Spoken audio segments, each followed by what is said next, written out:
thanks everyone who's tuning in. Thanks for joining. We are about to start Backstage with There Goes the Neighborhood, where we talk about music, beer, and stuff. So tonight we have Josh Patterson, really, really good friend of ours. I'm sure you all have never met him anywhere ever. But in seriousness, Josh, you're in so many different musical projects and you've done so many like interesting things that I thought it'd be cool to have you on the show and just kind of just kind of pick your brain a little bit about your thoughts on music. We already got through The Price is Right, so we're not going to talk about The Price is Right. That's all taken care of. Yeah, we've already got that settled. We're going to talk a little bit about sort of how you got started in music and then how that led you to the point of your career where you're at now, which I think we're all a little jealous of, actually. So that means a lot. Thank you. Yeah. So why don't we start with just maybe some of the basic stuff? Why don't you just, for folks who don't know you, if you want to just introduce yourself and talk a little bit about the bands that you're in today, why don't you go ahead and give a shout out to anybody who you'd like to start? As you said, my name's Joshua Patterson. I've been mostly a Chicagoland area musician for about 20 years now. Live and studio musician, multi-instrumentalist. I started on guitar, but have moved to many other instruments. And now I'm probably most commonly known from the band Semple as the bassist. I also play bass for Gina Gonzalez and the Wingmen. I play guitar for Suit Up and sing for Suit Up.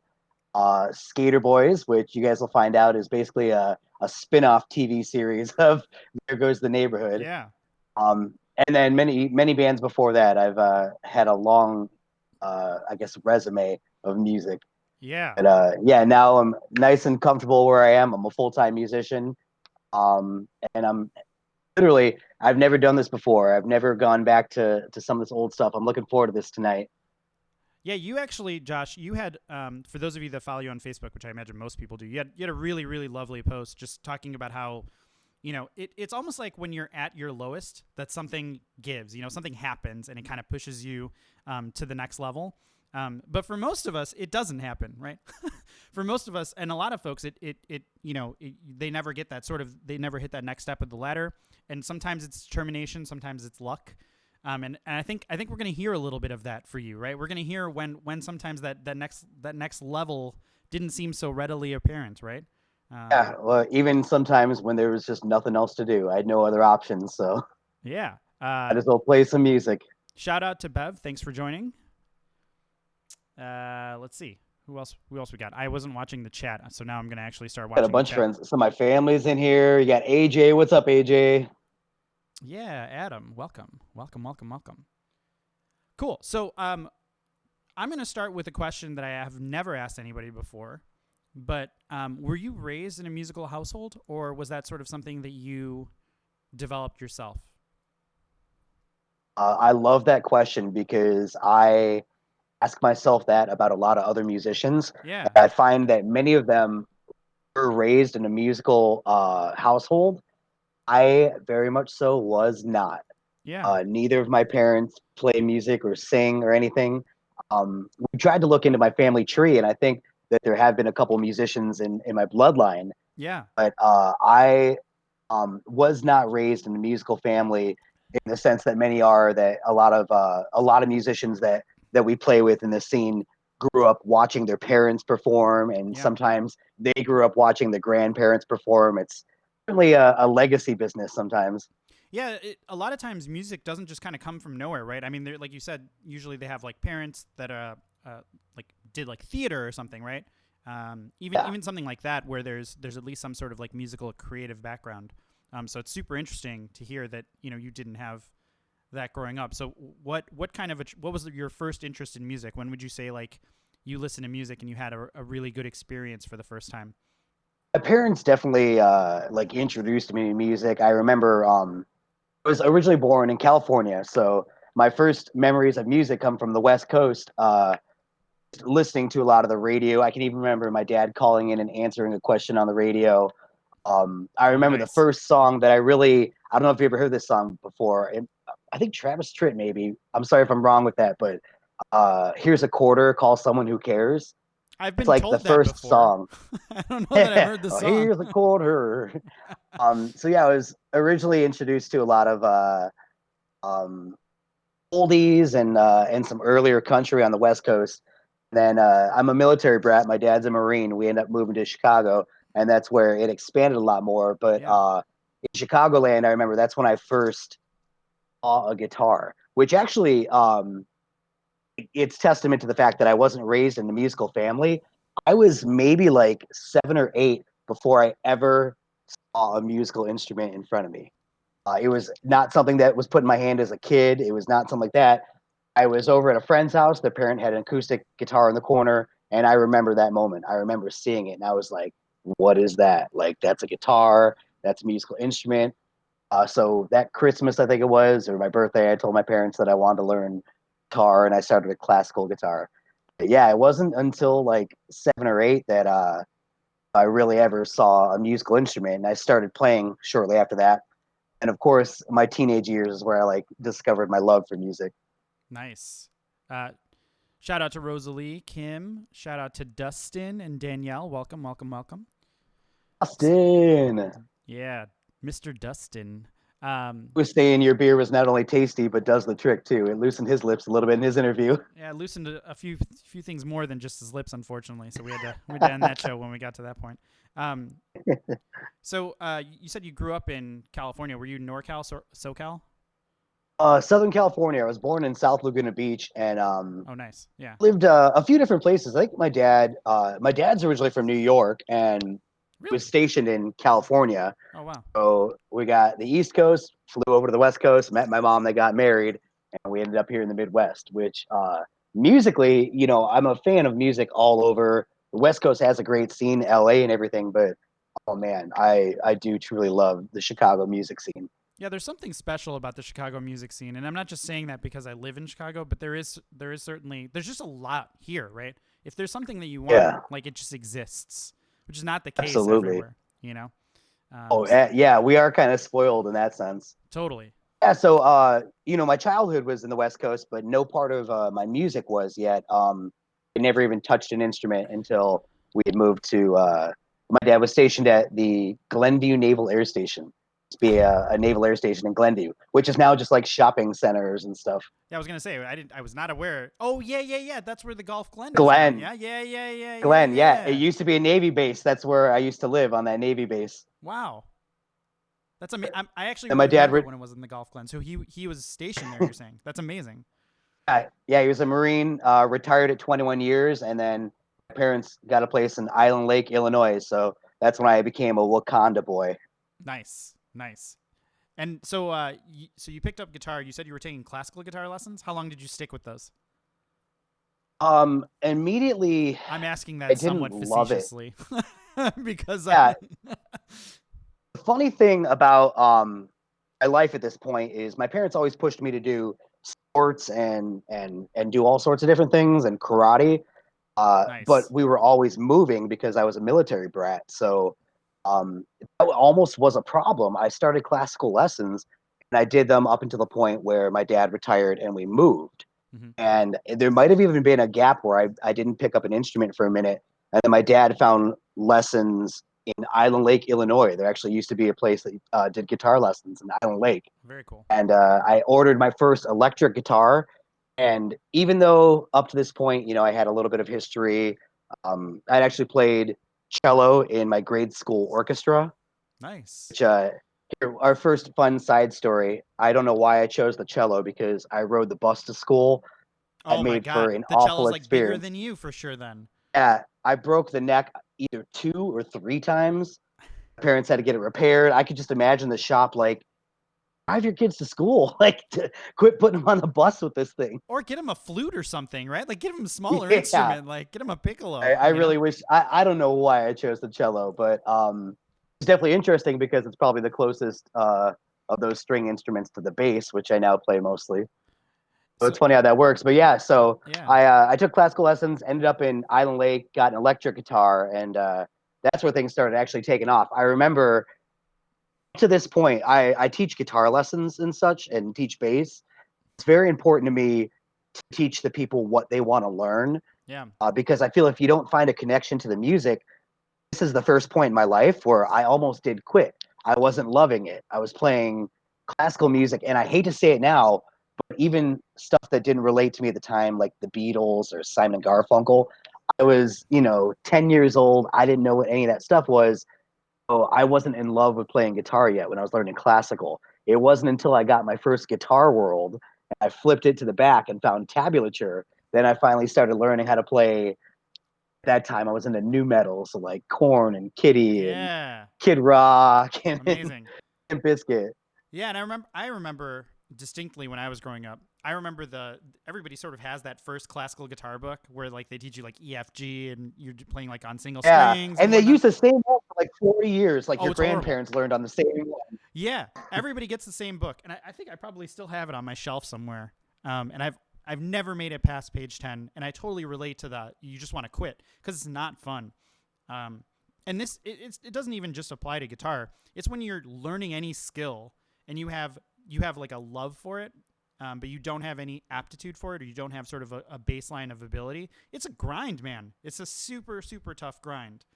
Yeah, Um, especially anyone interested in learning not only just a musical instrument but any skill. It's more and more difficult the older you get because you're far more critical of yourself. yeah, That's that's what it why, is. yeah. It's Aside from having like a sponge of a kid mind that just can absorb information, they're not critical of themselves. They don't care if they suck. They just like playing. Right, right. I wish I still had that. And with music, you also have this sense of taste, right? The older you get, you have sort of a taste in music. There are things that you like the way they sound Yeah. like. So if you can't You make it even get sound more like of a that, refined ear. I know yeah, so many people that can't play a single musical instrument but have an incredible musical ear. They could hear stuff, they could tell things. So imagine trying to learn an instrument when you're that refined and you know like what sounds good and what doesn't. It can be yeah, very hard because nobody no okay, let's say this right now.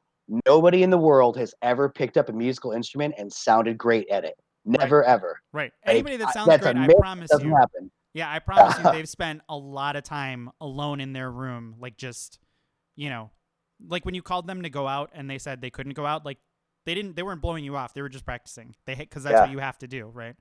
Um, Oh, I had a question for you, and it totally flew out of my mind. What's the first song that you have a memory of learning all the way through? Oh man. I can remember the first song that I ever learned every lyric to was Green Day's Basket Case. Oh, everybody knows that song. Yeah, that's a Yeah, great one. but I feel like the first song that I might have known all the way through is not very glorified because it's basically just a couple chords all the way through, which was probably, and this is going to be for the new metal fans, EOD song Southtown, which Interesting. is basically three chords Yeah, repeated through an entire song. you're lucky It's you didn't need not a too seven much of string. a Yeah, yeah. I was talking to someone just yesterday about how I would have loved to have a seven string back then. Right, Yeah, I don't want to dog on new metal, but it was a wonderful time to be a beginner guitarist in this era of drop D tuning, and that was an amazing moment. I think I first tried to learn some Korn songs before I realized that they were in an like drop tuning.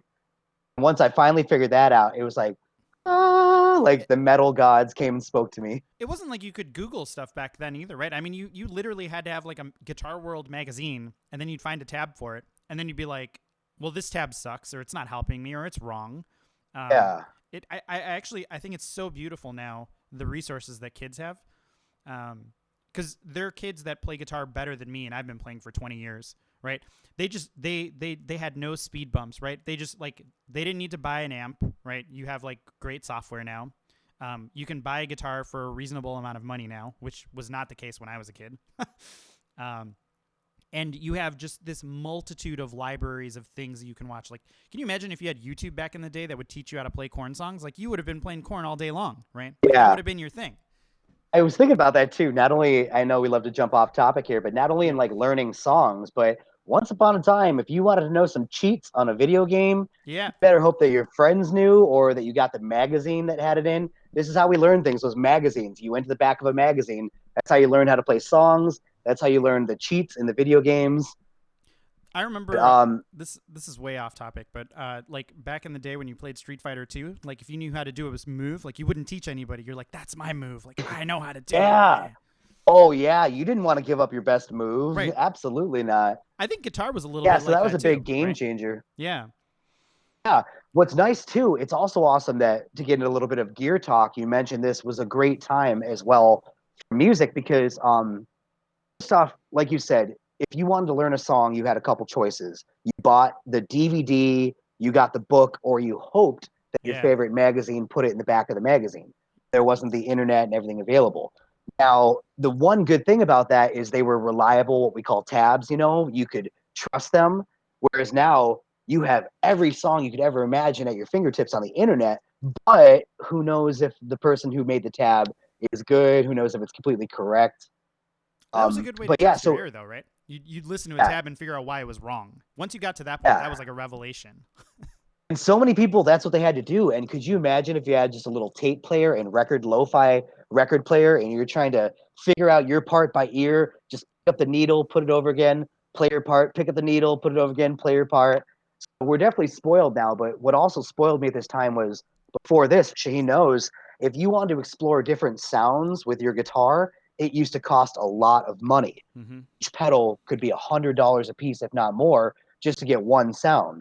All of a sudden, Christmas of it was 1998 or so, I got my first Digitech RP200 to date, my favorite Christmas gift, and now I had hundreds of sounds right in this $150, $200 little That was like a magic multi-effects box. processor. Yeah. Yeah, and after that, oh man, I would just hours just locked away exploring sounds on that.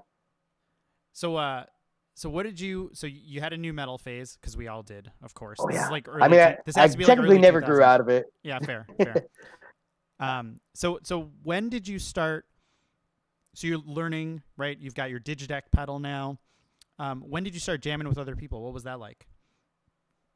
That was perfect that you said that right then at that time. And not only is just Chicagoland an incredible area for musicians. I grew up in a town that was just flooded with them. So my first experience playing with other people, which immediately was playing some of these cover songs. I remember the first one we recorded was Linkin Park's "One Step Closer" in my Nice. basement with a couple neighborhood friends. We had one guy around the cul-de-sac who played on his dad's drum set. We had my buddy, down the street who had his guitar. We had the little 8-year old down the street that had a bass guitar. And it was the first people I'd played with. We were anywhere from 8 to 10, 11, 12 years old and just learning some new metal covers and also writing some of our own songs. That's amazing. I mean, can you imagine just being 8 years old and just doing that, right? It sounds magical, right? Like you think about how pure Yeah. and how fun it must have been just to get together There's and always just jam. special place in my heart anytime I see young musicians getting together and performing, or the School of Rock kids, or just anyone getting a band. I think that's amazing. Yeah, There's a lot of young talent out there now in this area too. There's a lot of it. I'm a lot more. I see folks encourage that a little bit more now than I think was the case when I was growing up. Like when I was growing up, my parents always viewed me playing guitar as sort of like a waste of time. Well, my dad certainly did not, but my mom probably would rather I was studying, and she was probably right. I probably needed to study more. Um, but I think there's something to be said for folks that develop sort of that creative mindset early on. It doesn't matter what you do. You start to learn to apply that to everything in your life. And music has a very like strong discipline aspect to it, to where you have to play, you have to kind of commit yourself to practicing. And Absolutely. then you get to like hang out with your friends and you get to play, and there's a performance aspect to it that comes out as well. So it's like you're almost like learning how to be a person if you're Oh, learning that young. absolutely. And Um, even at this point in my life, some of the connections and networking that I did and the friends that I made, some of these people are still in music today. Also, along the lines of what you're saying, I feel like nowadays, with the information era, it's people are more aware of the other avenues that there are in music. totally. My parents, they pushed me in a lot of different things, and music wasn't one of the top ones. Which I always say, they didn't want me to end up in a tour van, like playing for whatever pennies on the corner. But I've noticed a lot now in the support the parents have for their kids is they realize that there's a lot of avenues in music from producing, recording, production, lighting, live sound, tour managing, there's just so many different things in music that you could do, and real professions, which we'll obviously talk a little bit more about. Yeah. We're going to dig into the performance aspect of it because I think that's where both of our fortes have been, certainly yours more than mine. But so we talked a little bit about your jamming out, playing Linkin Park cover bands or playing Linkin Park Yep. covers. What were you listening to besides new metal? So you mentioned you were listening. Did you have like different phases that you went through as you were growing up? What were you listening to that you were consuming that kind of developed your musical brain, if you will? Absolutely. Yeah. I remember very distinctly. I think you and I have even talked about this because this is going to be a reference of one of my favorite bands. But, initially my first was like country and old school. And I started finding my new metal around the late 90s. And I kind of had my blinders on. That's all I cared about. Like new metal. Yeah, I don't care about anything that's all else. that I was on the like radio, if right? it's not new metal. Yeah. Yeah. I don't care. But I remember the very first time it's an unknown pop punk band that me and Shaheen have talked about before, Rufio. I heard the Yeah. riff, the opening riff to Above Me. It's their very Yes. first song on their very Yes. first record. Guitar just comes in, and it is just like my jaw dropped. Yeah, I just asked my good friend Nick Romano, I'm like, who is this? And so that's when the blinders came down and world started opening up to like punk music, which was great. This is around the Warped Tour era and Tony Hawk's Pro Skater. And that was my first real band that was recorded and everything, was a punk band called Chasing Alice of Wakanda. Not to be confused with, there's now a current band in this area called Chasing Alice. or the movie Chasing Amy. That also Yeah, was around that same time period. exactly. That was quite confusing at the time. But yeah, so that was around 2002. That band, my drummer was Corey Schoberg of Moon Money, the 90s cover band Moon Money, which I know you guys have played shows with. I've actually played in as the rhythm guitarist before. Yeah, so we're talking my very first band, 2002. Drummer of that band continued to be someone that I still collaborate with, one of my great friends, literally 19, 20 years later. Yeah, Corey's Our amazing. first show, yeah, Corey is awesome. Our Shout out first to show Corey if was you're at watching. Woodstock. There used to be a place called Warp Skate Park. I don't know if anyone remembers that reference. That's one of the only places to play in McHenry County back then, Warp Skate Park. And my very first show in 2002, I met Gino Scarum, who later became my roommate many years later and still works for Plain White Tees, like he has Scarum management with a lot of incredible metal bands. He does like tour booking. He does front of house sound for Dance Gavin Dance and everything. Like this is my very first show. People I met 18 years later, I still collaborate with and still call some of my best friends. Yeah, it's crazy how like people just have stuck with it and carve their own sort of names out of like you said, not everybody's necessarily performing, right? There's so many other aspects that go into sort of making a band successful.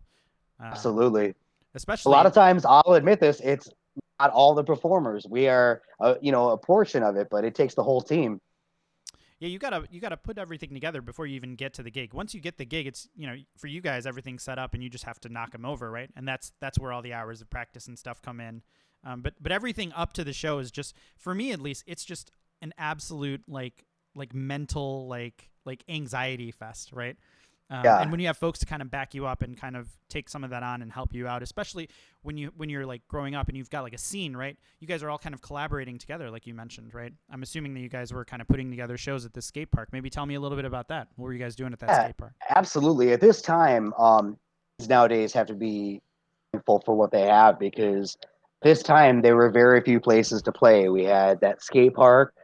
In your neck of the woods, there was the Libertyville Civic Center, which used to host some shows back in the day.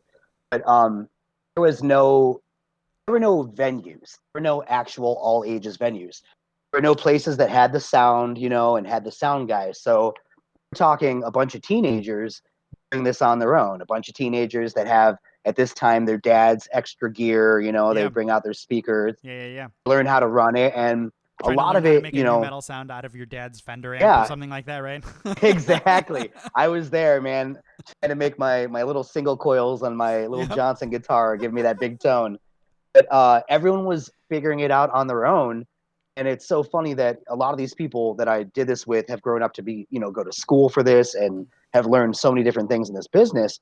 But when we started, it was test it out, see how it sounds, plug it in, hope you don't get electrocuted, you Right. Yeah. know? Yeah. Yeah. And when it came to doing full sounds, I could remember how difficult it used to be for us to just try to eliminate feedback when you're trying to get these little amplifiers to fill rooms, which, were VFWs, church basements.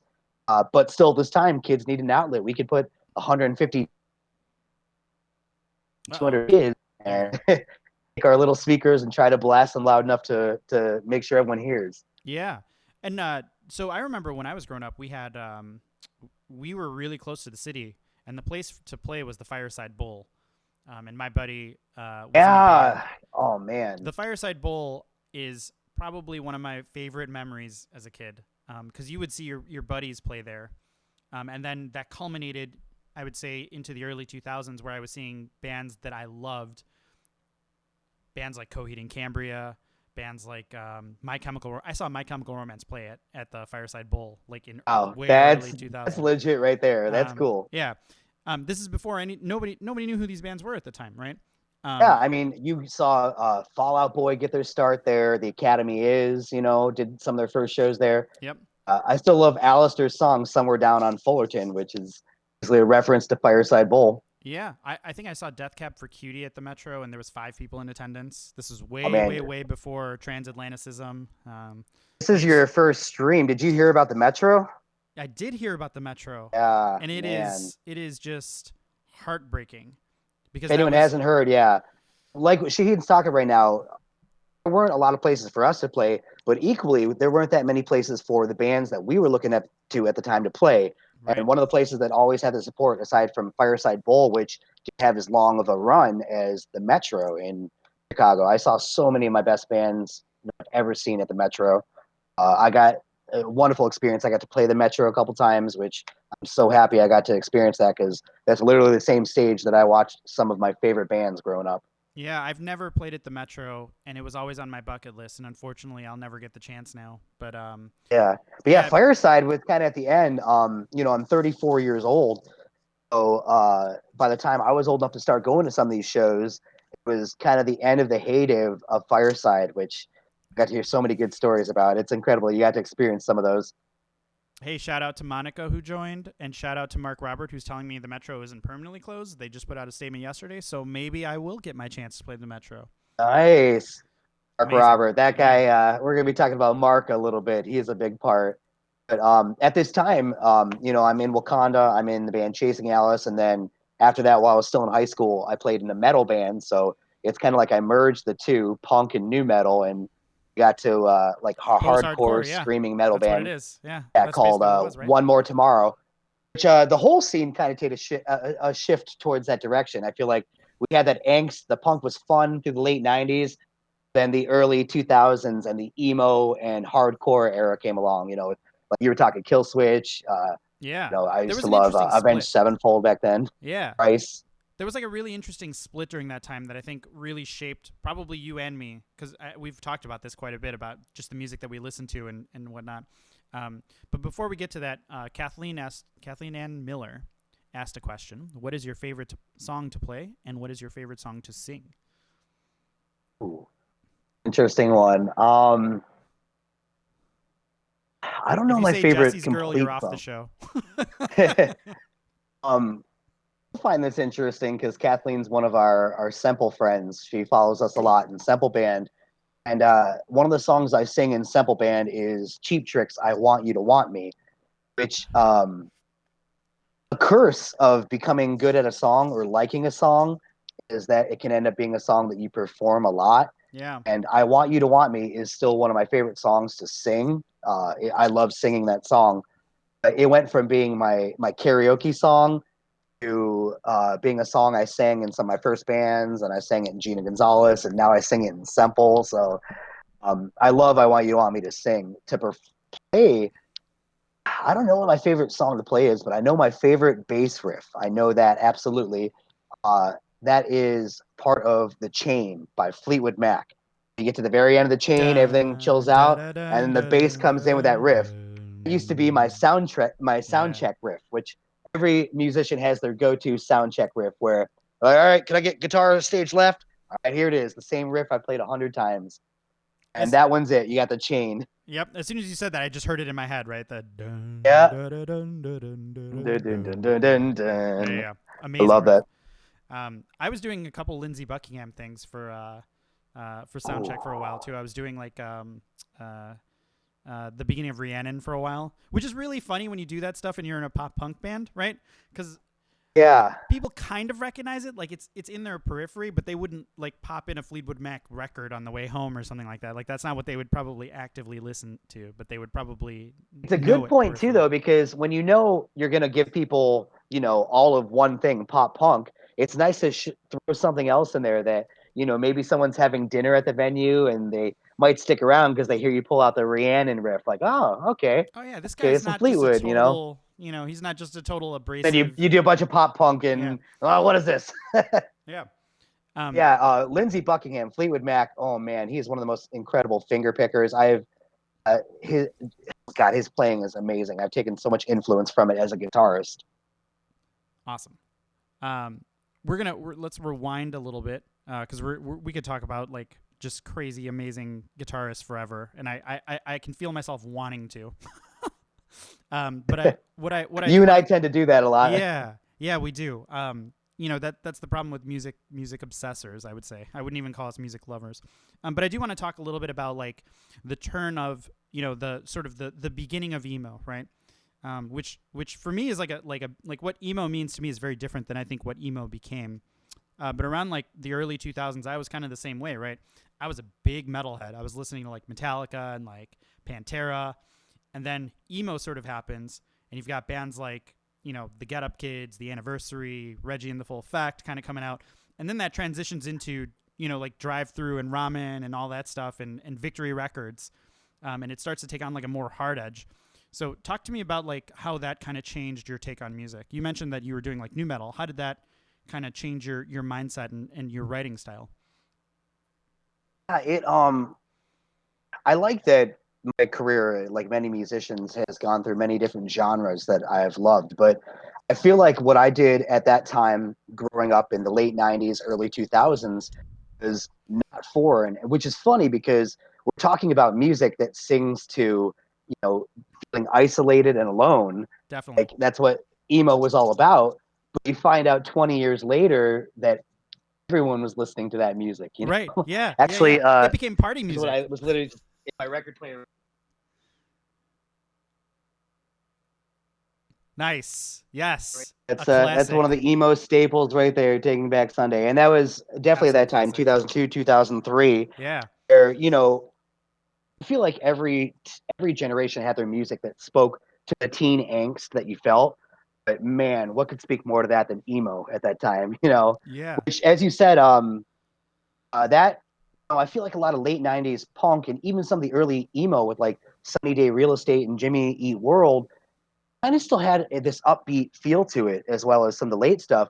But then this hardcore era, which a lot of it really evolved into what is now just generalized as metal. What you'd hear on the radios now as metal music. It Yeah. came from a lot of that punk, angst, just turning into maybe a little bit too much rage and a little screamo, a little hardcore. Which at that time, it's funny as a musician because I'm still proud of some of the stuff that we wrote, some of the recordings we had at that time in my band, One More Tomorrow. But it was so hard to be respected as a musician, especially from your elders who immediately hear the screaming and shut off. They're like, nope, Yeah. don't want to hear that. Did you ever take a voice lesson and they ask you to like, when you take a voice lesson, they ask you to bring some examples of things that you like, right? And this was before like the zen of screaming when I was taking voice lessons, right? I would bring in things that had like sort of a harder edge to it, and maybe had a little bit of screaming, because that's what I was into. And invariably they would say, well, that's not singing, right? Like Yeah. that's not a thing. You're gonna want to learn how to sing. So here's a piano and sing to this pitch. And certainly there's nothing wrong with what they're saying, but that was not what I was kind of thinking that I was going to use those lessons for. And I can tell you, some of the not only singers that I've admired myself, but some of the most incredible voices in history. not sing in a trained manner. Of They course. do not sing in a this is how you're supposed to do it. Even it's funny, my buddy Mark is on here talking about everything. We've had conversations about Coheed and Cambria, and I love Claudio's voice. You could put that in front of a vocal coach that says, "What is that? That's not how you're supposed to sing." Yeah, but that And guy's okay, well then, do we want everyone to sound the same? We would have never had a Freddie Mercury if everyone sang the way you're supposed to sing. totally, totally. And I think Dave Grohl said something like this too, right? His advice to kids is just get together, get some instruments, get in a garage and just suck. Like just play, right? Like it Yes, doesn't that's matter. one of the best things I ever read. That's so good. Do Yeah. that. Get Yeah. together and suck because you won't get better. You got to suck first. And have fun, right? Just have fun doing it. Yeah. Yeah, Um like you said, we've everything we've talked about in my music career so far. Nobody knew of me. I made no money. This was all mostly just an investment. Like we put our money into recordings that we barely broke even on. This was not a glorified life. So our parents, they could even look at it and be like, it's a waste of time. But these are the memories that you cannot replace. Together with your neighborhood friends, with your high school friends, in a garage and writing music and playing your covers and playing music, being loud, even if, like you said, you do suck. yeah. We got a question from Denise. Denise wants to know, do you if you had to form your own band using any famous musicians, dead or alive, who would you choose? And I'm just gonna go for a What quick kind one because what that could kind of be too band would you fast. form first? That's my first. Like when you're thinking about musicians that you would pick from, what kind of music would you play? Oh, you know what I think would be awesome? Not everyone would love it, but theatrical metal. I Yes. would just love like maybe Dream Theater esque, but very like one of the bands I was into growing up was Protest the Hero, and they had such Yes. a theatrical taste to their metal. It wasn't just your typical metal. It had crescendos and it had different aspects to it and highs and lows. So It was I would love progressive and it was punk and it was basically I would aggressive. just love Yeah. Freddie Mercury to front a metal band. Oh, That that would would be be my dream amazing. band. Yeah. Freddie Yeah, Mercury it doesn't even fronting a matter who metal the band. backing band is anymore, right? Like just give Hmm? me Freddie Mercury. You can actually throw him in any band. Put him in a metal band, put him in a funk band, put him in like a pop band, put him in like, an orchestral classical thing, like it doesn't matter. Just throw him in anything. Which is truly why Queen broke boundaries because it's so hard to put them into a genre. Right. Like Yeah. no Queen album sounds like the previous or the latter one. Like everything was different. They mixed all genres together, which I love. I'm a huge fan of um, concept albums. I'm a huge fan of just collaboration albums where they just tell a story through many instruments, not through like these are our five members and the instruments they play, and that's what's going to be on this record. Like let's explore, the Beatles. Let's pick up a different instruments. Let's make different sounds. I'm just replying to Denise with the answer because that's a really fun answer for me. Answer Freddie Mercury with any backing musicians. Doesn't matter. Buddy James in here. What's up, buddy? um, I mean, we could Hi, talk about Umberto. What's up? we could talk about Yeah, I love that we were talking about growing up on a lot of these emo and punk bands, and as you know, playing in a pop punk cover band, now that is something that people congregate, get together with their friends, go to the bar and listen to. yeah. Get What a together to time! hear the emo cover. I know it's great. What I a time! I saw it coming. I knew it would come, but I'm so happy it's here. It's so great that you can go watch an emo or punk cover band now. Um, Bill's got a question here. I'm trying to read it as my screen is scrolling. As an active musician, is there now a new idea of making it compared to the pre-cover band era? As an artist, is making it now just playing and making a living, not so much national tours and being famous? Thanks. I'm going to let you answer this, or if you want, I can maybe give my perspective because I actually have a lot to say on this topic. Yeah, I'd love to collaborate with you. Mine's pretty easy and quick in that I feel like making it is looked at in two different ways. Making it is one, what gratification did you get from your music, which can be found in all forms and is not monetary. So, in my mind, you can make it if your music made a difference to somebody. At the same time, making it as what do your tax records look like? Can you afford your lifestyle? Do you sustain yourself from your profession of music there's many aspects to make it, but there's many people that you might think are making it, even national touring artists that can barely come home and pay their bills. So Yeah. like monetarily making it, um, it's a hard time. There's not as many people that can even say they're doing that. I feel like musically or as an artist, you make it if you feel that gratification. If you did something that affected somebody else or just affected yourself in a way that, nobody could take that away from you. In my mind, that is just as equal making it as making hundreds of thousands from recording a hit single. Yeah, I would add, I think just in general the idea of the national touring, like the arena band, right? It's largely fragmented, right? And you don't have so many arena bands anymore. And I hate to say this, guys. So like I'm gonna get crucified for saying this, but I think people don't like going to see arena bands.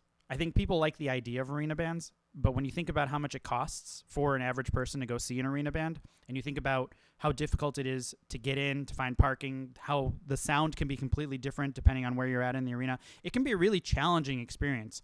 I mean, for me, when I was growing up, that was a big reason why I gravitated towards the emo scene, was because I didn't want to pay a bunch of money to go see Metallica in an arena anymore. It just wasn't a good time.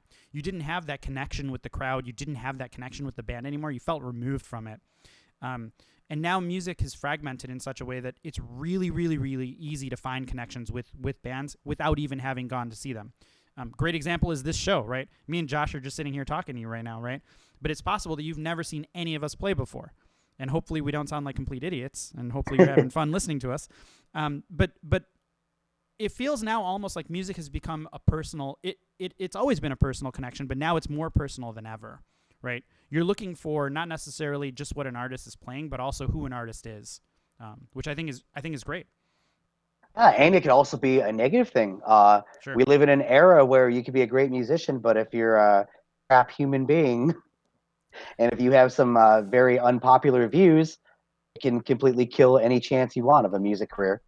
Sure. Yeah. Yeah. I get a kick out of folks that I went to see a Roger Waters show a long Ooh. time ago when he was still touring. This was before he had made up with David Gilmour. I remember at the end of the show, like there was like an intermission, and folks were saying something like, "Wow, he sounds great. He looks great for a 60-year-old in black jeans, but he's so political." And I was just thinking to myself, like, it's Pink Floyd. Like, this has always been what Pink Floyd has been, right? Like, Pink Floyd has always Yeah. been a super political band. And I think music just in that time period was very politically oriented, particularly Yeah, like the that's another thing progressive rock too, scene. is a lot of times, you didn't get to hear the actual musician's voice. You got to hear whatever they put Cheers, on Will. record, and now you can hear a lot more of the musician's views, which helps as a fan of music to feel more connected sometimes. So with Absolutely. Twitter and social media, you can really feel like you're a part of these musicians' lives, and you can see that they're real people, not just these people that hide behind this facade of a record, and a couple pictures. Yeah, you're totally right that music is much more consumable now. Yeah, You could not just get the music, but you can follow the people. It's much more of a, I don't know what you'd say, a celebrity thing now, and definitely.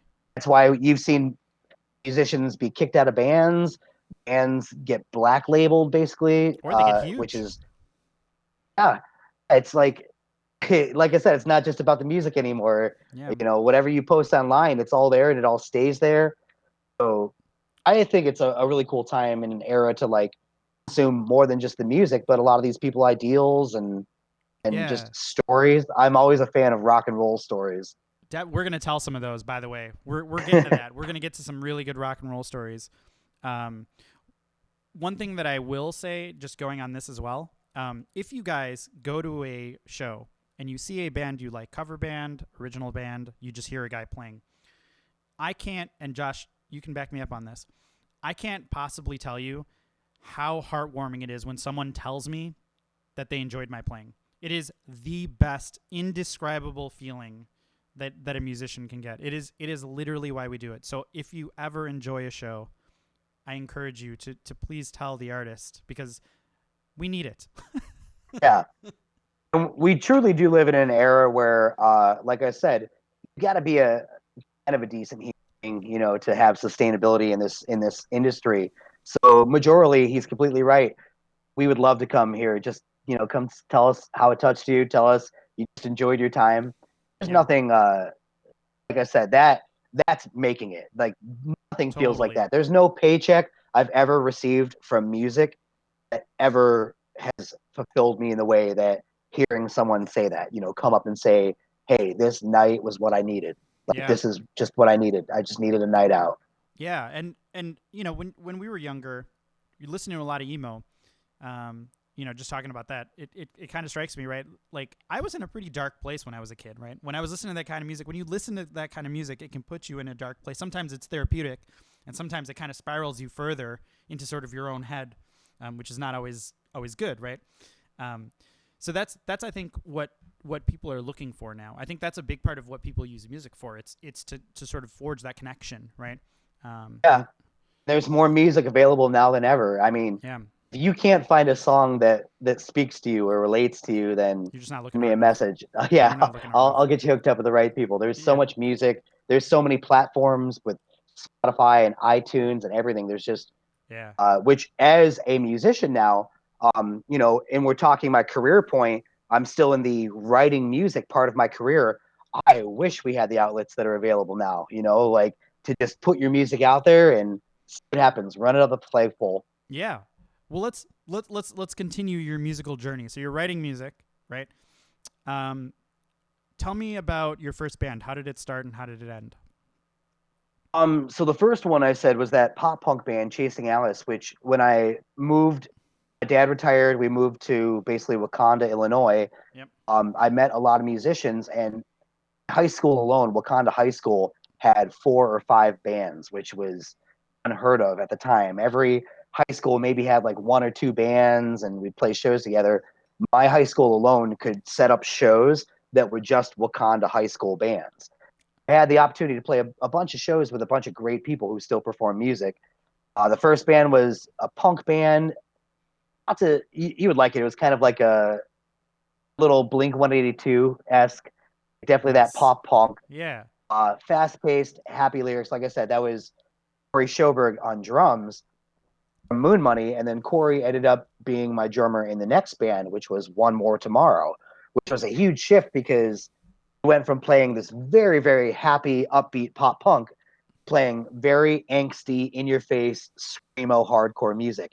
And the shows and the energy that we got from that, indescribable. I mean, everyone I'm pretty sure is familiar with what mosh pits are, but when you're talking a bunch of 15, 16, 17-year olds in a church basement sweating on each other and moshing to their friends screamo music, like it was a great time. And It's like a those bands, quintessential experience, I feel like. yeah, I'm so happy I got that. I know a lot of people that, now I'm in cover music, and a lot of people gravitate towards that later in their life. But Do you think it's I feel weird that like anybody who knows you from Semple, for example, right? Do you think it's weird that you're talking about metal so much and growing up and listening to that kind of? Do you think that would surprise anybody who's listening right now? probably equally there might be people who aren't familiar with Semple. Semple plays Jonas Brothers. Uh, we play country. We play You do everything. funk. We Yeah, play you're all like over the place. that classic rock. But yeah, that was something that I'll be honest. Even when I was young, and I used to say that I had these blinders, I was so into just that music. I was one of those kids that would go up and talk to the guitarists.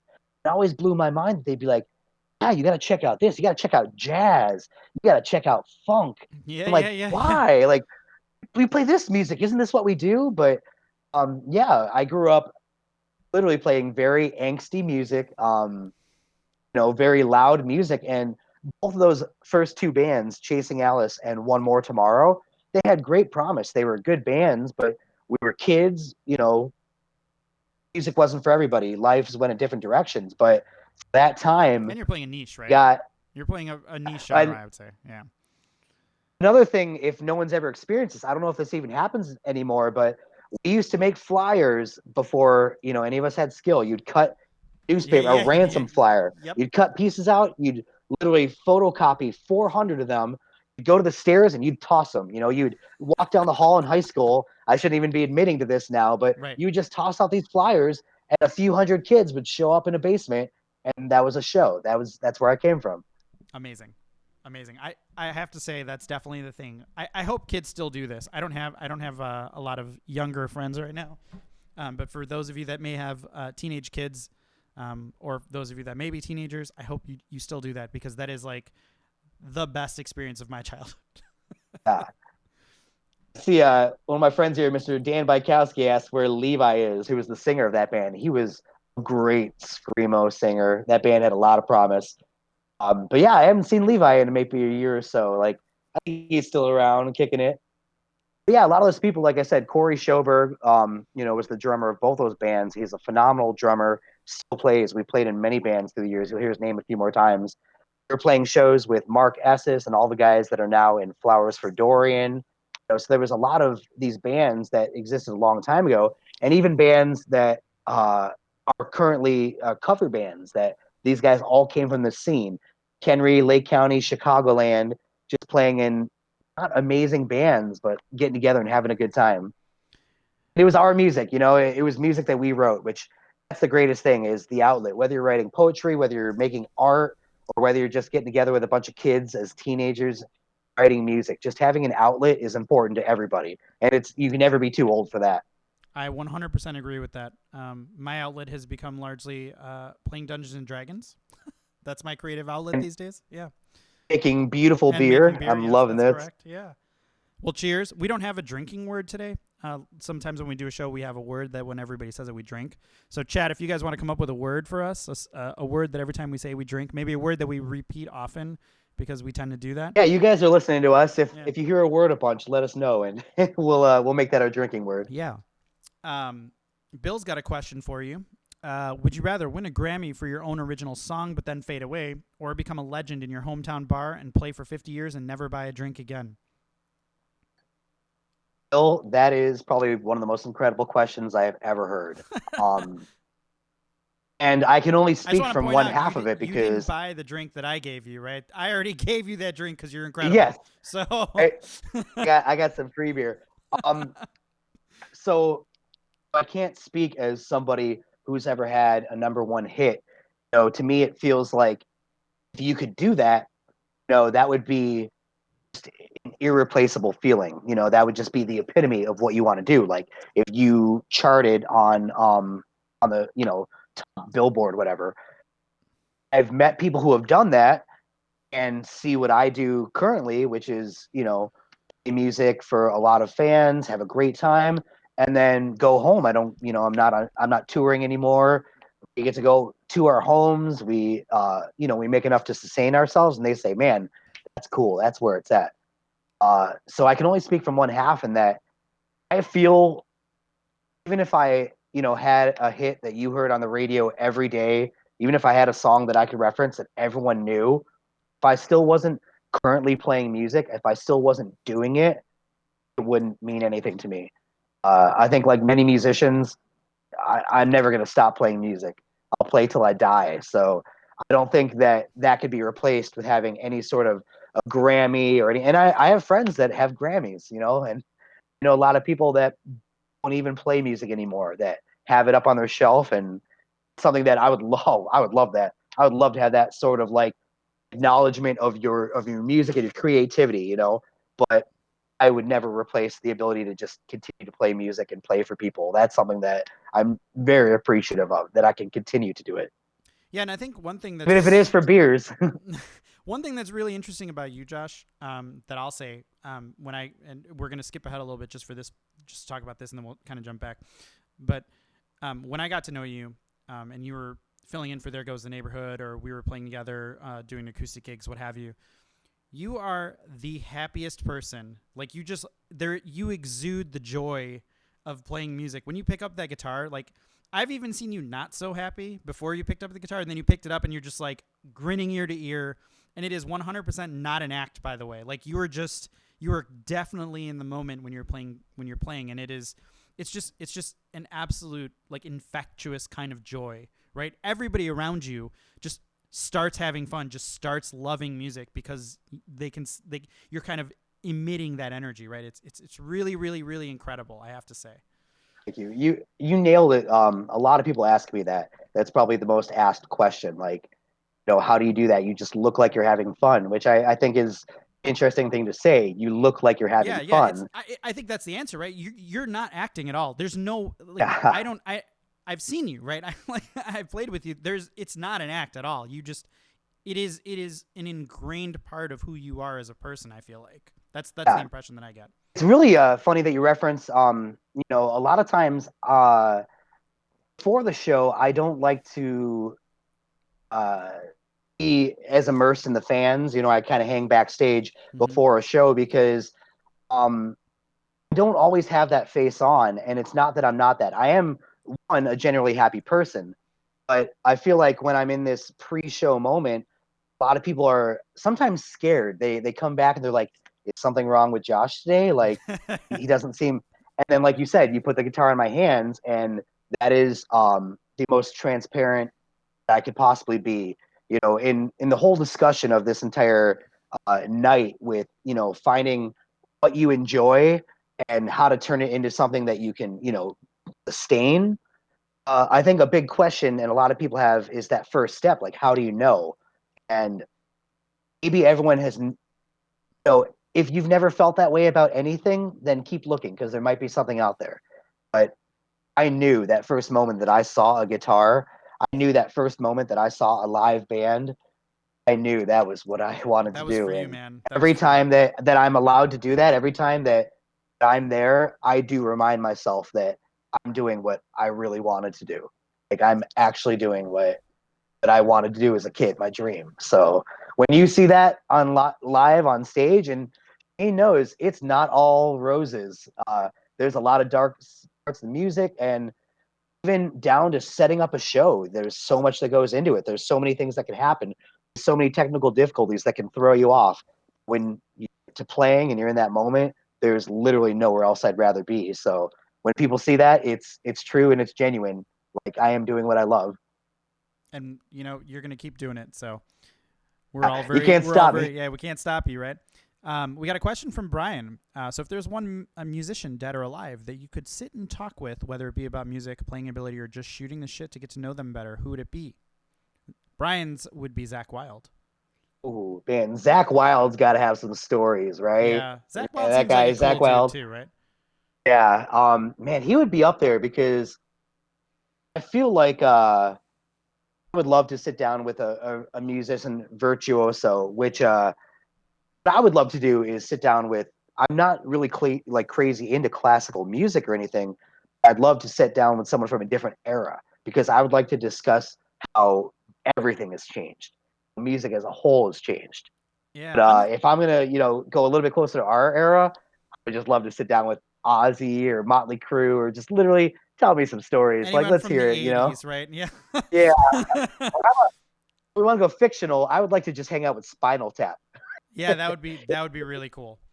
If I you think guys have like not had the whole experience of seeing the mockumentary Spinal Tap, it's a fake band and it's just fake stories, but they're so real in that so many bands have had those stories. That's what I love. I just love rock and roll stories. I feel like I would want to hang out with like Jim Morrison um Crank it to or like 11. That Brian. or like Jimi Hendrix or something like that. Like you said, someone from a different era, right? And I was raised on classic rock like so intently that's I didn't live through that time period, right? So like I wasn't around for when that music was popular. It just kind of was part of what I grew up to. So it'd be super interesting now that I'm in my like late 30s to go back and talk to someone who was like living through that time period when it was that time period. Um, Yeah, it's interesting that you bring up Jimi Hendrix too, because I think it would be just incredible to many people in the 27 Club, all the rock stars that you died could pick age anybody in the 27. 27 Club, right? Yeah, it Kurt would be Cobain, just great to Jimi see Hendrix. what they would have become. Because think about that, at 27 years of age, Kurt Cobain, people like Richie Valens, I don't think made it that old. Or it might have been 27. Buddy Holly, all these people died so young. Cliff Burton of Metallica, a lot of these people might not be in the 27 Club, but just musicians that made such an impact. Randy Rhodes, Randy in Rhodes was such like a 18. He was like actually like 20. It's yeah, crazy. No, he was Absolutely young. He was like crazy. 20. He was super young. Yeah. Like, they made such an impact in such a short amount of time. I think it would be incredible to see where those careers, Kurt Cobain, Janis Joplin, would have evolved to. Like, what would they have become? Yeah. All right. So we're gonna take it back. So we're doing original music. How did you make the transition from original music to doing cover stuff, and what kind of led that decision? This is a good part of the story because this is where I made the decision. Graduated high school, and a lot of people, a lot of young bands experience this. When you graduate high school, it's very unlikely that 4 or 5 families and parents are all going to let their kids not go to college Right. and Yeah. pursue a full-time music career. Sure. That's very unheard of. So I was in that boat. Last high school band was One More Tomorrow in the suburbs, Wakanda. And at this time, I actually had a very unfortunate thing. It's a great thing, but being me, I wanted to play music. And I saw some of my friends like Mark Esses, who's chiming in here with us. Dr. Manhattan was from my high school. They went on to Vagrant Records and touring with Newfound Glory and all these people. So my friends in Flowers for Dorian got picked up by MTV. They were being looked at by Red Bull Records. These are literally people that I used to sit in class with in high school, making it right Well, you out used the to play with them out too, the gate. probably, right? I Yeah, mean, we played shows together all the time. yeah. We hung out in basements and played together. We jammed. Like, that was the thing that I really would encourage young musicians or any musicians is just collaborate, play with different people. You will learn from everybody. Play with everyone you can. And I was very fortunate in high school when I was in karate and I was a cheerleader, and I was Nice. very active in a lot of other things that I still found time to get together with my friends and play music. Because not only my career was that awesome and beneficial to me now, but it just made incredible memories. Yeah, so I graduated high school. We're done now. Half of my friends are making it. Literally, they're touring the country. They're doing it, and the other half of my friends are hanging out at house parties with me, drinking and making horrible mistakes. And when those mistakes got to a point where, I'll be honest, they really started to affect my future and any chance at a future, I literally just stopped, packed up what I had, and moved to the city in Chicago. And that's when I started everything. And immediately, I didn't have any musical credentials. I was a nobody. So don't think you need that. It's hard. Uh, Being able, people referencing you from bands that they know is one of the best things you can have in music. If you come from, you've never been in a band anyone knows, and you're trying to get auditions and you're trying to get gigs and you're trying to work with other bands, they don't. I don't blame them. They don't have the time down with every wannabe. I don't have the time Totally. to sit down with every person who wants to do it. And so I went to Chicago with not much of a musical credential or resume. I just started doing what I could. That was my step into cover music, which has a pretty cool story as well with performing. Um, Yeah. So how'd let's you? we'll take a sip for this one. Yeah, yeah, yeah. Let's take a sip. We haven't come up with a word yet, but if there's a word You guys gotta for us let to us drink, know what yeah. word you want. Oh, here I am. I'm in Chicago. What part of Chicago did Don't you have move any to? money. Where'd you move to? I I always lived in the north side. My first spot was Albany Park. That was right in front of North Park University, I think, or Mm-hmm. is that right? North Park, or yeah, I think it's like a Christian or a Jesuit school or something. But I was right in front of that Albany Park. Um, Even though I hadn't made much of a name for myself in music, I still had a lot of acquaintances in music, and I knew people that were making it. At this time, I had my good friend Sam Swanson from the band Dorm Life. They used to play with Oh The yeah, Academy is yeah, and yeah, Tour yeah, Love Stuff, yeah, Dorm yeah, Life, yeah. which is also where Mike DeBoer was from Dorm Life. Big tattooed Mike who used to play in Fitted Amazing. Flannel and Age Mutant 90s Turtles. That's when I met Sam and Mike was through the small music scene. But yeah, he came and lived with me, and I started working at a Potbelly sandwich shop. This is This is the first real step in my music career. I am a sandwich maker. I'm also delivering sandwiches on a bicycle. That's my job. I'm barely making rent. I'm literally surviving on potbelly sandwiches. Um, my boss manager knew that I was a musician, and Potbelly used to have musicians at all the stores. They would have Yeah. musicians play. So she hated the guy. He would always come in late. She's fuming one day. She's like, Josh, you can play music, right? I'm like, huh? Mm-hmm. Okay, can you do that? I'm like, huh? It was a lie. I'd never done anything like that. I'd never played solo before. She's like, all right, you start in 2 weeks. I need a 3 hour set from you. And I'm like, Holy crap. In okay. 2 weeks? Yeah. Yeah, I knew about maybe 45 minutes worth of music, which is And maybe not super all of it fun was because appropriate for Potbellies, right? that's exactly it. I this was the potbelly that I used to work at, and the first potbelly I started playing at was on right by Wrigleyville, Southport. So it's literally right by Wrigleyville. It's This an had to be affluent before neighborhood. You know, Southport. it's Yeah, before it was. This was like before it was up and coming, right? Now Southport is beautiful, but I gotta believe back then it was still yeah, it was right at developing. that time. It was making it was gentrifying itself. It Yeah, was yeah, making yeah. that switch. So this is very important for any aspiring musicians because I'm going to be harsh to you right now. I knew 45 minutes worth of music. What's funny is I had to use a lot of music that people were unfamiliar with. I played a lot of punk. The funny thing about this was this is in Chicago. I played a Lucky Boys Confusion song to Stu, the singer Lucky Boys, when he came in one time. And occasionally, the bassist of Alkaline Trio used to come into our store, and I would love busting out an Alkaline Trio song when he came in. Like, That's how cool is amazing. that? Yeah. You're playing an acoustic Can you talk guitar and about you're playing catering these to your people's audience songs. there? Yeah.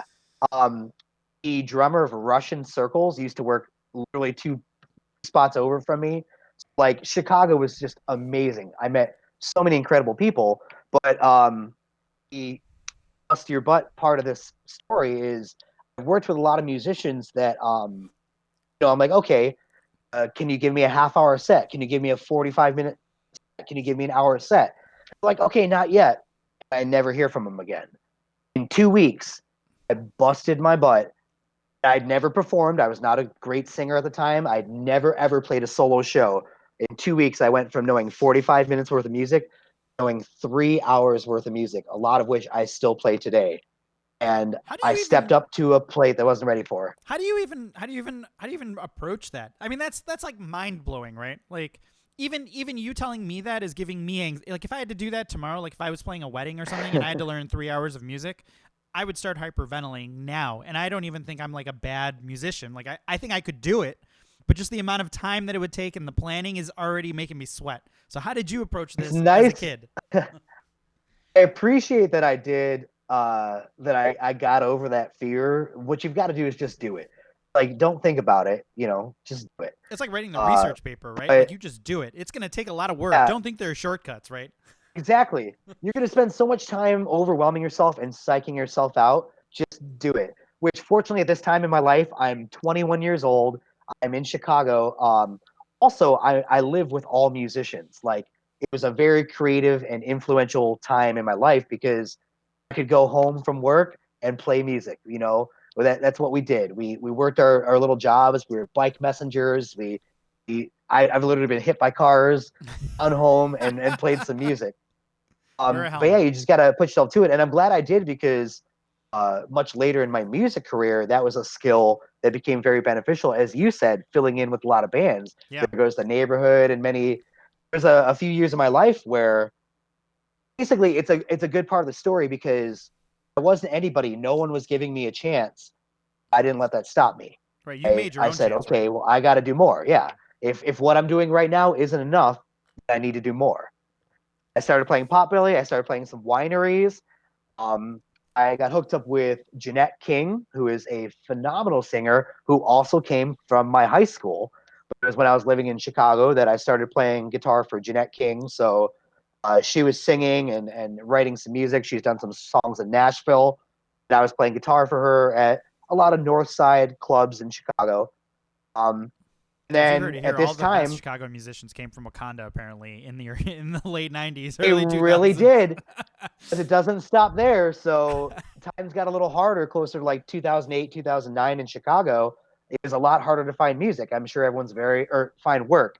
Everyone's very aware of Yeah, the the the economy 2008 crash. economic Yeah, crash. yeah, yeah, yeah. So it actually got hard for me to even find work riding a bicycle because every college kid wanted to do it. Everyone needed work. I couldn't find a job anymore. I got hooked up with another band that I would end up touring and recording with called And After, which was three people from Wakanda High School. But they were in the And city. that also was a pop punk band. They weren't in the city. I knew them from my Wakanda connections. They were young too. At this time, they were only 18, 19 years old. But I was replacing someone who went to college. They all got through high school. Hmm. They had a decent band, but one of them went to college.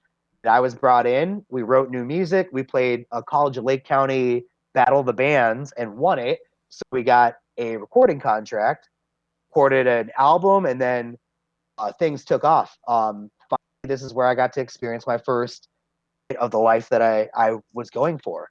We were touring. We were playing opening up for some incredible bands, playing some awesome venues, recording music, getting interest from labels.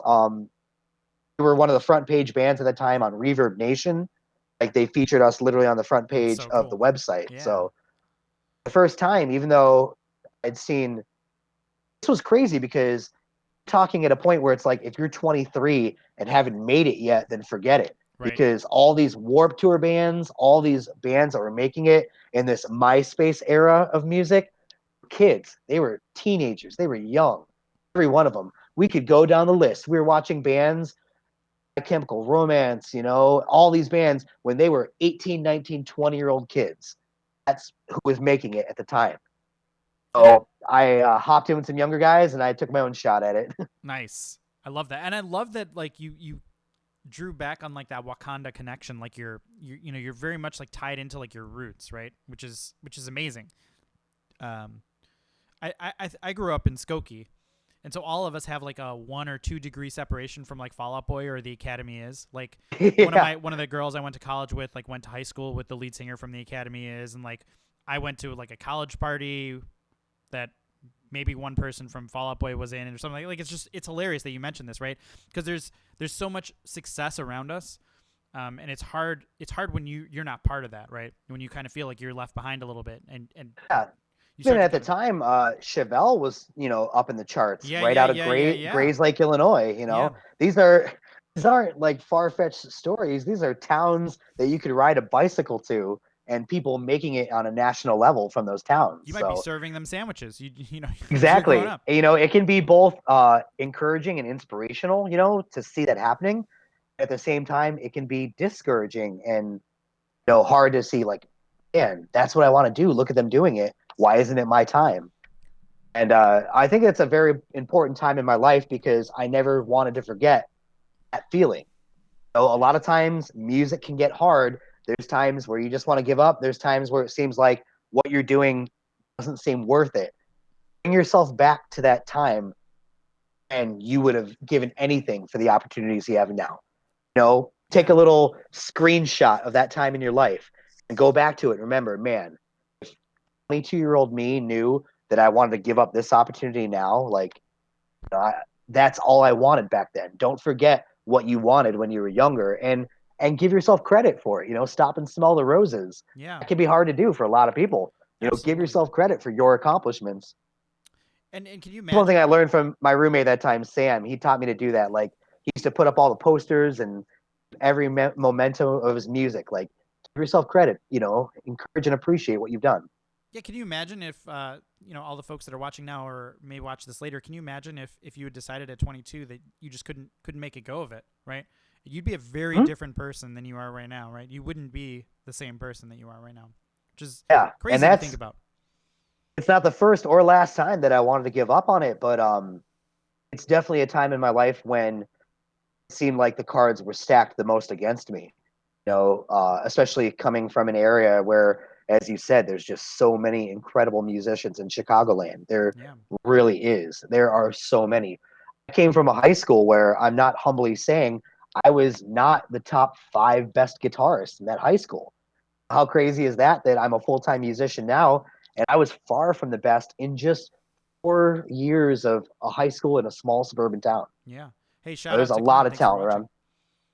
What up, Glenn? Hey, You know Wakanda. He's a Wakanda local as well. nice, nice. I feel like Wakanda's the place to be. I feel like maybe I No, missed it it. wasn't always. And at this time, it's funny you say this. When I moved to Chicago, there was nothing to do in Wakanda, which is like testament to why we had People professional playing music. motocross Yeah, yeah, riders or successful bands, is because there was nothing else to do. yeah. By the time I moved back to Chicago after all this touring and everything, getting into cover music, there was like 18 places on Main Street alone that a musician could play. So much changed in such a quick time, not just in Wakanda, but all around the area where like it wasn't just top venues for top bands. There were so many more places to play. Things around 2008, 2010, especially for younger bands as well, it started to open up. I was working for an all ages music magazine, and suddenly there's dozens of places that kids can play music. There's dozens of bars that smaller bands can play to their friends. Like Is that is so many that like more venues open up. is that actually because of the hard work that you think you guys did? Do you think it was because you guys had such a vibrant music scene that it kind of created that economy for it in Wakanda? Do you think you would you say you guys had a part in that, or do you think that was sort of just more of Wakanda's organic growth as it became a bigger area? I think maybe people just figured out like, hey, there's nothing to do here. Why don't we let these musicians play? Yeah. And oh, look, now there's things to do. You know, they say, know, know what the oldest profession is, but I feel like the second oldest is a musician. Like people have been singing, people have been playing music, entertainment has existed for as long as humans have existed, and entertainment has sustained through economic crises, through downtimes in history. Entertainment needs to stay there. So I feel like Honda was just kind of a town at that time. I mean, I was a kid. Maybe there was more things to do than I was aware of, but Yeah. certainly in that area altogether, I think maybe just the connection of the internet and being able to see that these things are working, or just in a bigger reach. Maybe these things didn't exist before because it was too hard to gather that many people when you didn't have the internet. So, once upon a time, this still exists, but you used to stand outside of concerts and hand Hand people out your flyers. flyers. Yep. Yeah. You used to go and tape all your flyers to all the things. Like before That's the my internet, remember the Metro, right? I'm sure you stood out the Metro yeah, handing out flyers after a show, right? I mean, yep. that's I like a love being a kid coming out and grabbing those flyers and seeing like I've got some early flyers from bands before they were anything, right. just it was a great time, but that's how it worked. It was very ground level promotion at that time, which is another thing I was doing in Chicago. So even in high school, I started going to College Lake County for graphic design. I said that I wasn't really raised in a musical family, so my secret was I'm going to do graphic design so I can just learn how to make flyers for my bands. That's how I got around it. I moved to Chicago and I didn't have as much experience in bands. I wasn't getting opportunities and auditions. I started offering my services as a graphic designer to a lot of bands. I did designs for the Lifeline and a lot of other Chicago bands at the time. That was my connection. That's how I stayed relevant for a minute. That's where I made new networking connections that I still have today. Even when I was not performing much at that time, I was trying to make a name for myself as a musician.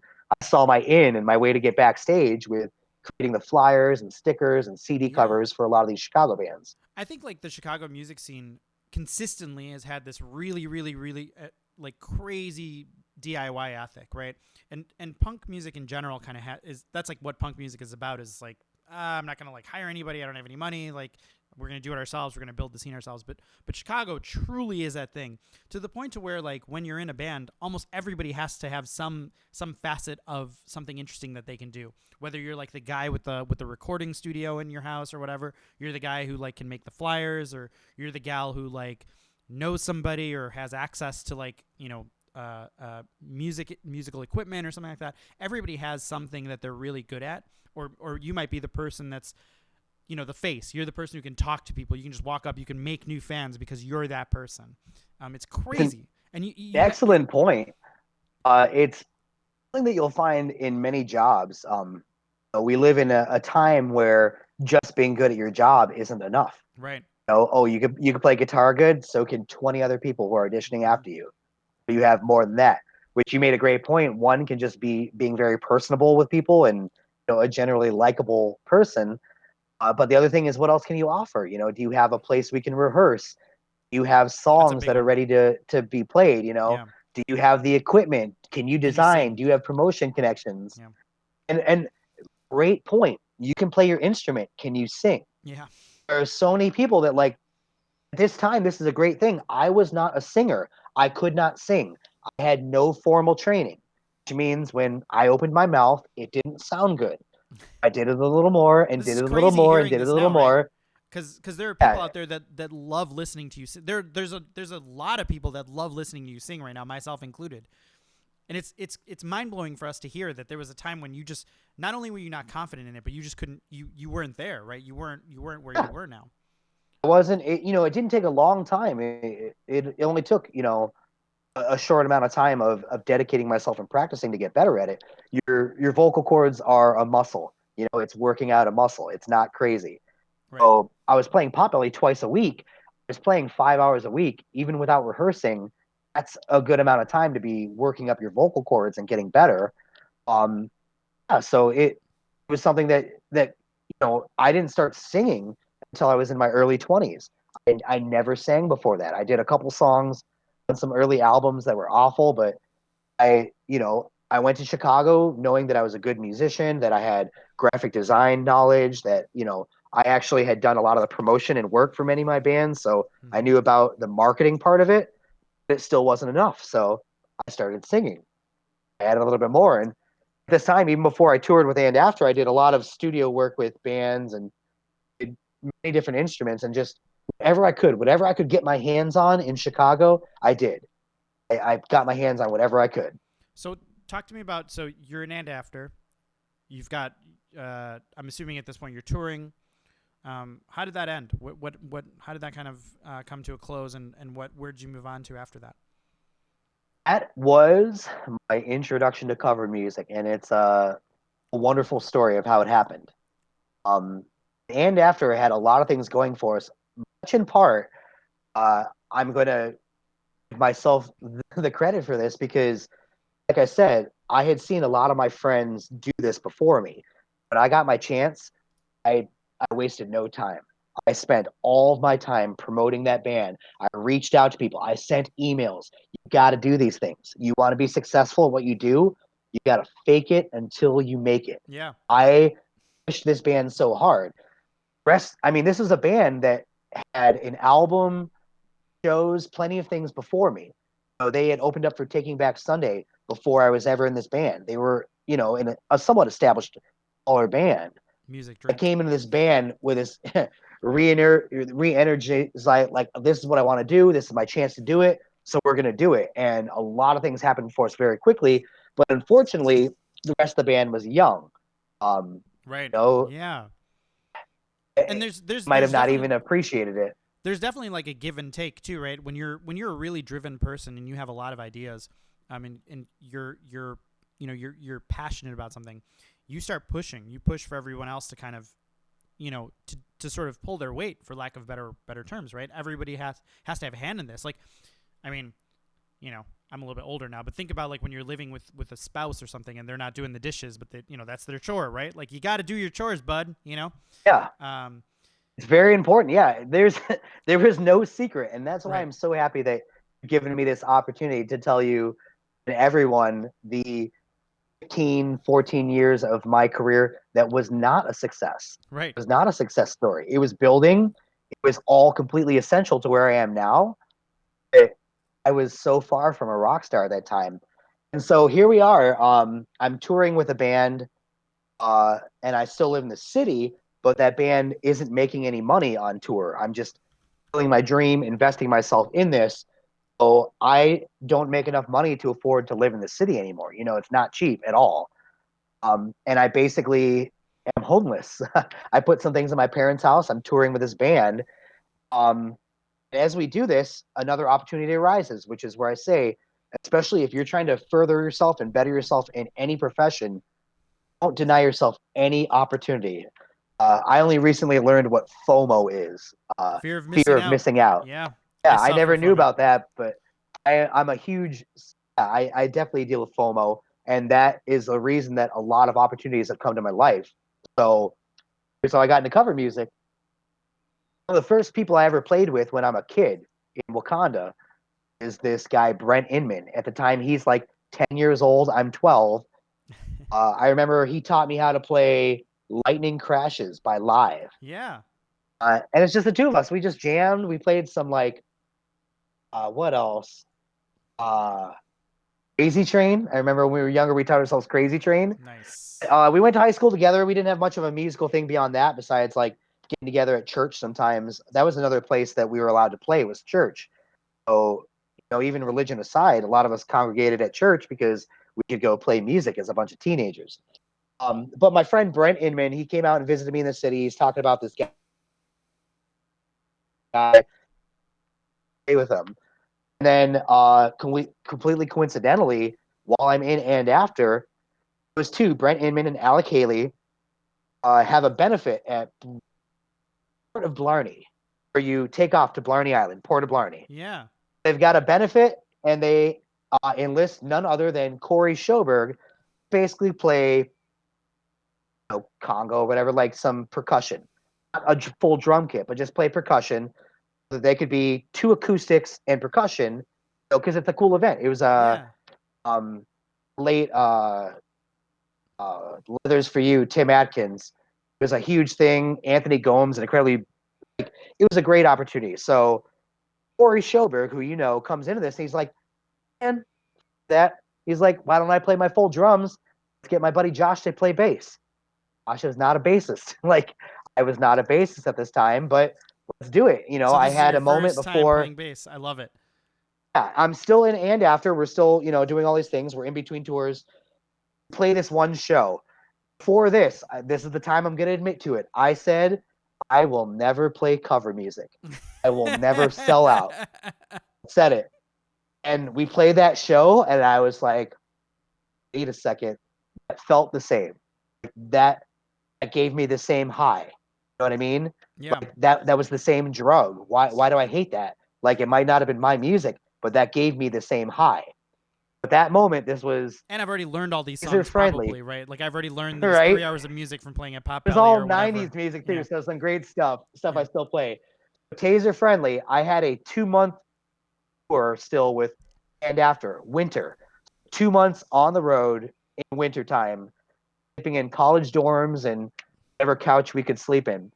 I told these guys, Taser friendly, if they waited until I got back from and after tour, the 2 month tour, this is in 2010, I would join the band and we could start cover music.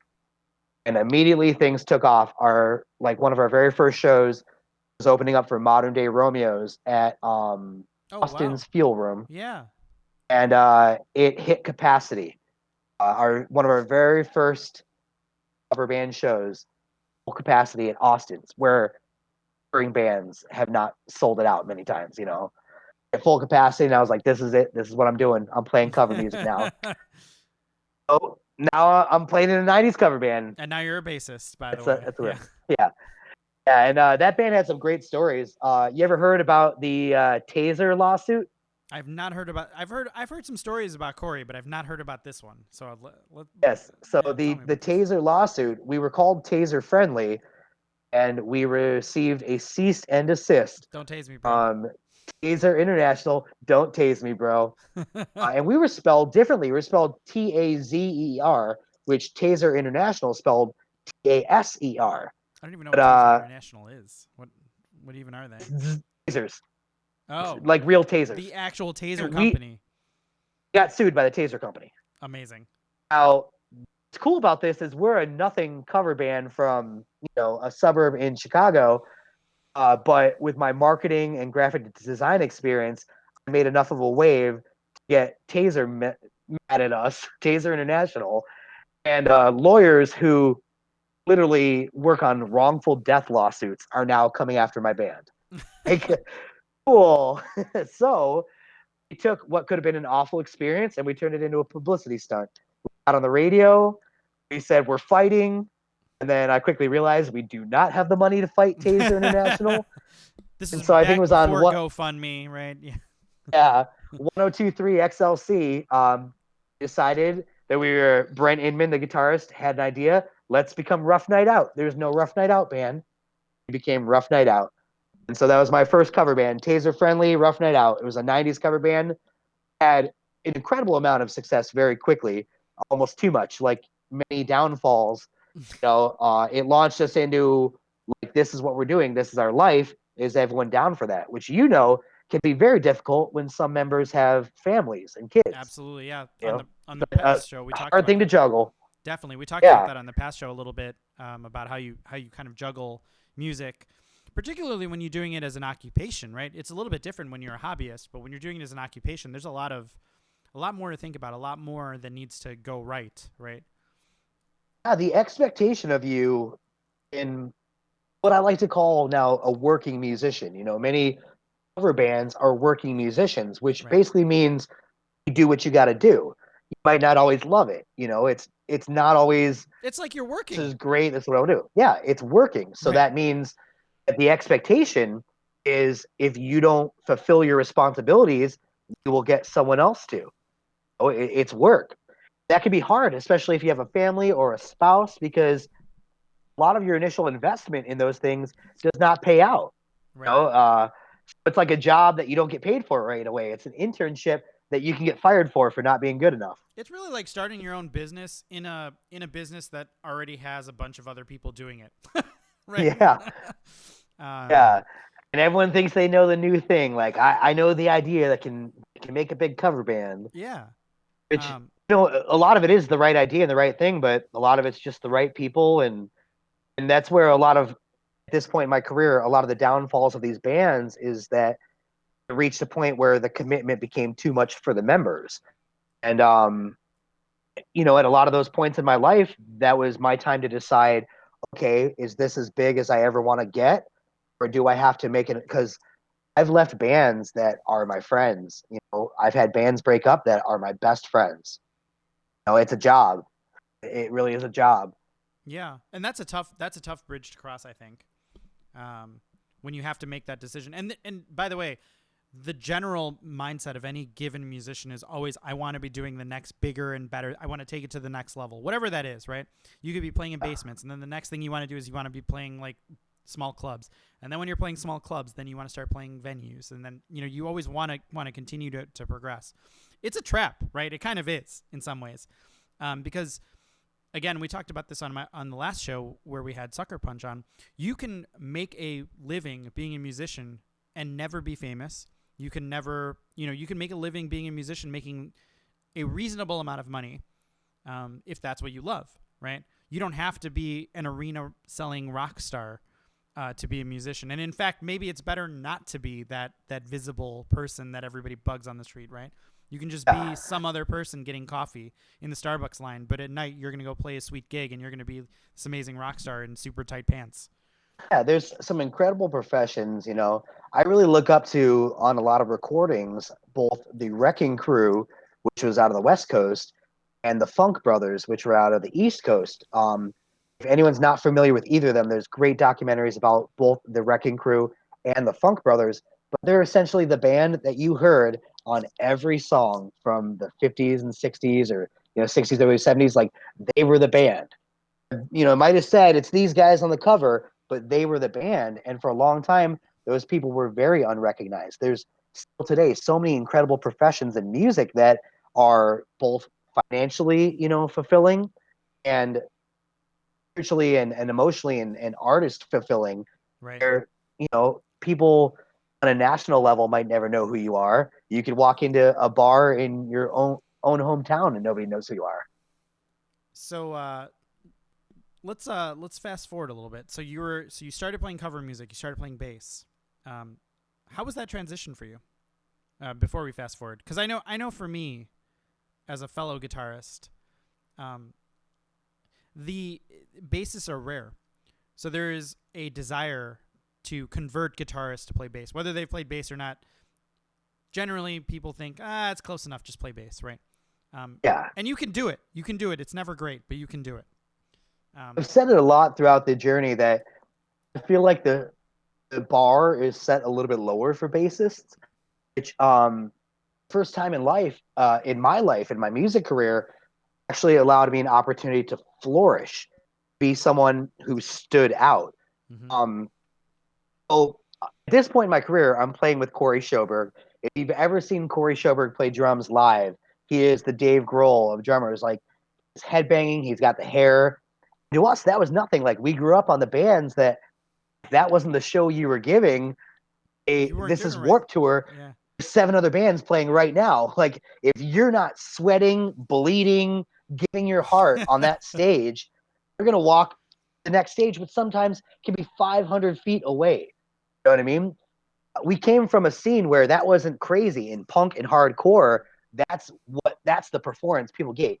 Yellow Card, like they're doing backflips off of their amps, they're running around stage. That is what we were used to. And we get into cover music and we're giving these kinds of performances, and people are like, what is Yeah, this? like what's going Like, on? what are these guys doing? And for us, that's all we ever knew. That's how we knew how to perform. That's how, as a touring band that nobody knew, you went town to town and made a difference. We left it on the stage. We get into cover music, and a lot of bands are not doing this, and a lot of bassists, especially, are not doing this. As a guitarist, I loved guitar. It was my number one instrument for the majority of my career. But I was always overshadowed by better guitarists. I picked up a bass, and I'm only playing in a '90s cover band, so to kind of what negate what I'm doing, it wasn't the hardest thing in the world. I'm playing bass for these '90s songs. Some of them are pretty easy, so I'm just rocking out, and this is where I learned how to become a performer. This is Right. where I learned how to give individual performances that resonated with the people you're playing with. You had This more is how I of an learned how to opportunity. make Yeah. connections. Yeah. And I think that, so like you said, is switching to a bassist, the first time in my life, I'm starting to be recognized as like, hey, have you seen this guy? Like, you should check him out. Um, and like I said, I wasn't a bad guitarist, but there are just so many good guitarists, and they have personality, and they have flavor, and they have essence. There's so many, even in our cover scene, so many guitarists that are just personalities. And Absolutely. I Absolutely. got to an opportunity to do that as a bassist, which I think is something that it's like anything in music. Nobody should be in a box. There's no, oh yeah, our bassist just stands over there. We only expect this much. Get the most out of a band. Expect everything out of everyone. There's, nobody should say, I don't do that. Why? Because you haven't learned, because you haven't put yourself to it, because you haven't tried. Like, don't put yourself in a box, especially if you want to succeed musically. You've got to step outside that box. You've got to do everything you can. So Well, I think I it's see. interesting because your personality becomes part of your stage presence, right? Your Oh, stage presence absolutely. is what your stage presence is because of those Warped Tour concerts that you went to, right?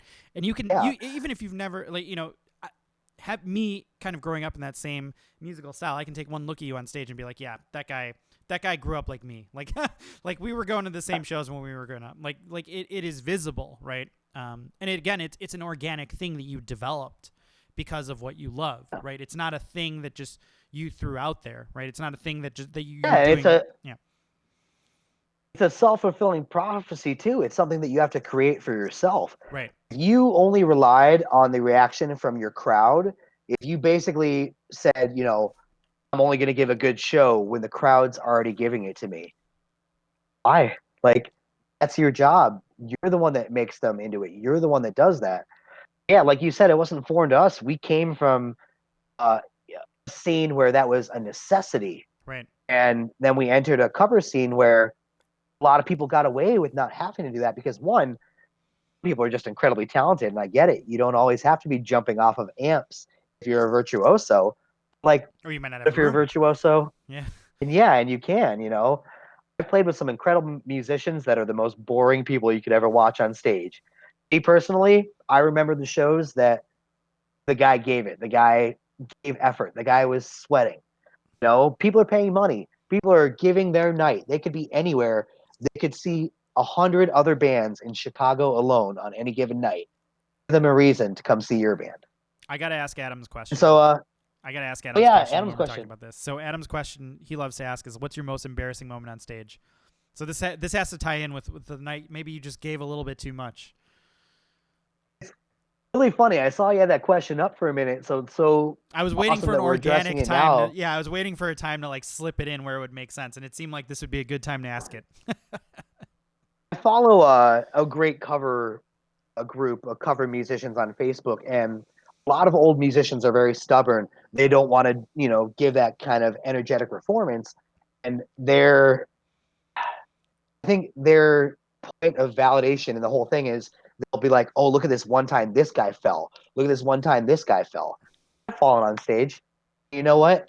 Those are not the most embarrassing times to me because that's kind of just something that's going to happen inevitably if you're giving it. And to not give people that performance because you're afraid of falling, not in the right profession. I've Like, fallen give and I them that haven't even been performance. performing. Sometimes I just walk down the street and I fall and I land on my face.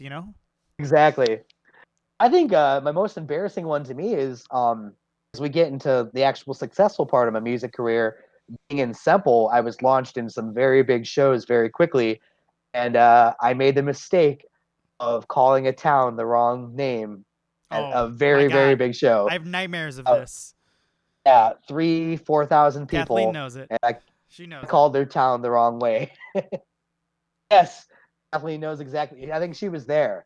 And you know what? In Amazing. my defense, we played 3 shows that weekend with 3 towns that I think all started with like an L or an S. Like every town started with the same name that weekend. But I made the unfortunate mistake of calling an entire town the mayor of that town called the town the wrong name. And so he's like, came back out. You guys gave a great show, but your bassist to know what town he's in. That's like when you've been at a party and you're talking to someone for way too long and you realize you don't know their name, but they introduced themselves to Oh, you like 30 minutes ago, God. you know, and you're I using can like play super 600 songs by memory. I won't remember your name after you tell me. I'm the worst. and you're just trying to figure out their name and you're just calling them Bud or Pal or just whatever. Yeah. Like maybe Maybe that's what you someone got to do else at will your say shows. their name. You're right, exactly. Yeah.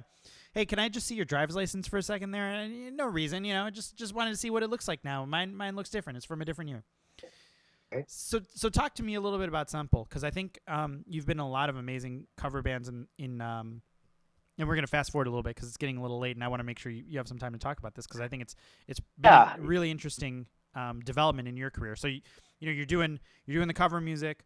You made an amazing name for yourself, right? You were playing in Gina Gonzalez. You were playing with SK8ER BOYZ. You subbed for There Goes the Neighborhood a couple times. You're doing just amazing things in the cover scene. Talk to me a little bit about how you got picked up by Semple.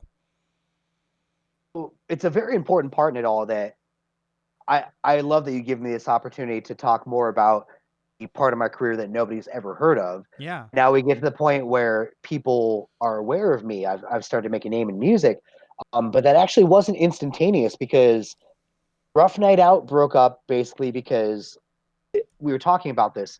When a band gets together, it's all we're going to go for everything. We're going to Mm-hmm. reach for the sky. We're going to go as far as we can. Sometimes you get what you ask for, and it's hard to keep up with that. It's Yeah. not for everybody. I was very fortunate that it launched me into a part of my career that I wanted to be. But when Rough Night Out broke up, I very quickly realized that I had invested a lot of my emotional and marketing talents on building up a band and now disintegrated and now I'm back to nobody knows who I am. So it's very similar to when I was in Chicago. I picked up the acoustic again. I started playing. I did some shows again with Jeanette King and Corey, hooked up with the piano player at that time, Jordan from Modern Day Romeos. Mm-hmm. We played an original band. We started playing all these things in Chicago. One of the original band shows that we played was Jordan Englehart and Semple at Sideouts. And a lot of people don't know about this. This is a very important show in my life. I did what I do. I leave it all out there. Keith was impressed. This was many years ago, 4 or 5 years ago. Keith remembered me. He saw me. All that bassist remembered me. Incidentally, this is also the show that Gina Gonzalez asks me about starting a full band. Now, Gina Gonzalez is pretty much the best thing to ever happen to my music career. we're talking one of the most incredible singers, talented musicians. So amazing. She's Amazing fantastic. enough that Gary Sinise, the actor Gary Sinise of Lieutenant Dan Band, could have chosen anybody, and he loves Gina. And during this time, Gina had actually left the Lieutenant Dan Band. She was touring the world, literally touring the world, playing USO tours in Afghanistan and Iraq, and playing to a lot of veteran families and military families. Gary Incredible. Sinise is just an angel for. He is incredible.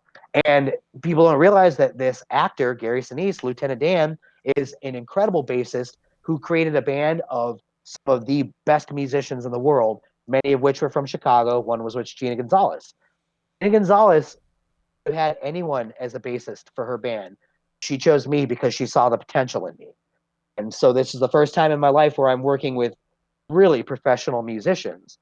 And around this time, I start up with Mark to play shows because acoustic shows were all right, the duos were all right, but I wanted that energy. So I brought in a drummer, and Mark is just phenomenal. He tours for the Fallen Dreams. Right now he should be in Europe, but unfortunately, life happens and COVID happened, and he couldn't do that. So we've got to play these gigs again. But I just started playing with everyone who I could, very much so filling in with a lot of bands as well. I ended up playing a later gig with Semple. They still had Drew as their bassist, who is the original bassist in all of Semple. And there was one more time that they saw me play, and I think I made an impact. When it came time for them to look for a band or a new bassist, it wasn't advertised. It was like my fear when I was a nobody in Chicago was I didn't get these opportunities because a lot of them don't make it to Craigslist. They don't make it to being Right. posted up Yeah, on the yeah, wall. yeah. A lot of them, they already have the next guy or it's behind the scenes. They try people out without anyone knowing. That's very much what happened with Semple. I was part of the audition process because Randy from another Wakanda local, there's a bunch of things with Sundance and Middleton's, The secret is Randy, B and from then, Wakanda, by the way. yeah, it is. Chris from Modern Day Romeos, who actually Chris only lives just a little bit north of Wakanda now too. I should be like getting paid by Wakanda. Right, yeah, yeah. The city's population is going to increase because everybody's going to move out there. Yeah, those two. I think at Sundance, Drew had gotten to a point in his career outside of music where he had to make the decision, the old bassist of Semple, to move on. It was a mutual thing. He is still one of our greatest friends. Our fans and friends still love Drew. He's still part of the band. In his career, like I said, sometimes you get to a point where it really does happen and you've got to choose, do you want this part or do you want this part? Which a lot of people have to choose family over. A lot of Of people have to course. choose their work. Well, you Happens guys to are many. touring a lot too. I mean, there's a lot of. It's not like you're just playing shows in your hometowns. It's you're getting on planes, you're driving. There's a lot of time away, right? Yeah. I love Kimberly said she saw when Gina opened up in Lake Zurich. It was Alpine Fest. That was the summer before Semple got me. But yeah, a lot of here's one thing that a lot of people have a question about. Like they're looking for the how can you do it? There's a reason. Like a lot of times the reason might be that you live in your parents' basement and don't have to pay your bills, so you're able to perform, music and everything. I'm not going to deny that a lot of the reason that I got to this point in my career was because I committed everything. I don't have kids yet. I'm not married. I have an amazing girlfriend who's so supportive of my music career and a huge reason at this point in my life that I was able to do these things, join Semple and commit that all. But a confusion that I want to clear up is a lot of the bands that do this, touring and everything, they do commit full time. The band comes first. In my life, my schedule goes to the band first, and then I can plan my life around it. Mm-hmm. And that's a very hard thing for anybody with many jobs or family to do. Um, that is a huge part of why I am a full time musician because I don't have holidays. I don't have weekends, Your service and I don't industry, mind buddy. because this is what I want to do. Yeah, yeah. Yeah, you commit when you get to a certain level with a band and touring and stuff. You commit to that band full time because if you're not going to, if you need too many what they call blackout dates, which is I've got vacation and then my friend's getting married, Can't then I do got to do these Christmas. Can't things. do Thanksgiving. Right? Yeah. Yeah, That's not a you thing get too when many of you're. those, Yeah. and they find the next person. Yeah. That's the biggest reason that at this level in cover music that a lot of people leave bands is because of the commitment that it takes, which is truly a full-time commitment.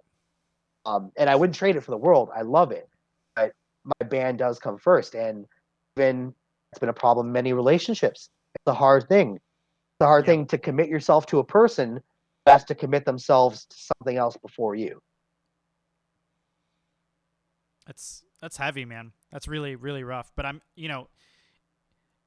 it's amazing that you sort of, like I said, you're always looking for the next thing, and when you're playing shows, one thing that's really stuck with me is um, when you play in a band, it's sort of a temporary thing, right?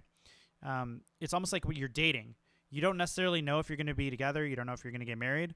You just kind of have to enjoy it for what it is, and you have to learn from Except that you're dating experience. 4 people at the same time. Yeah.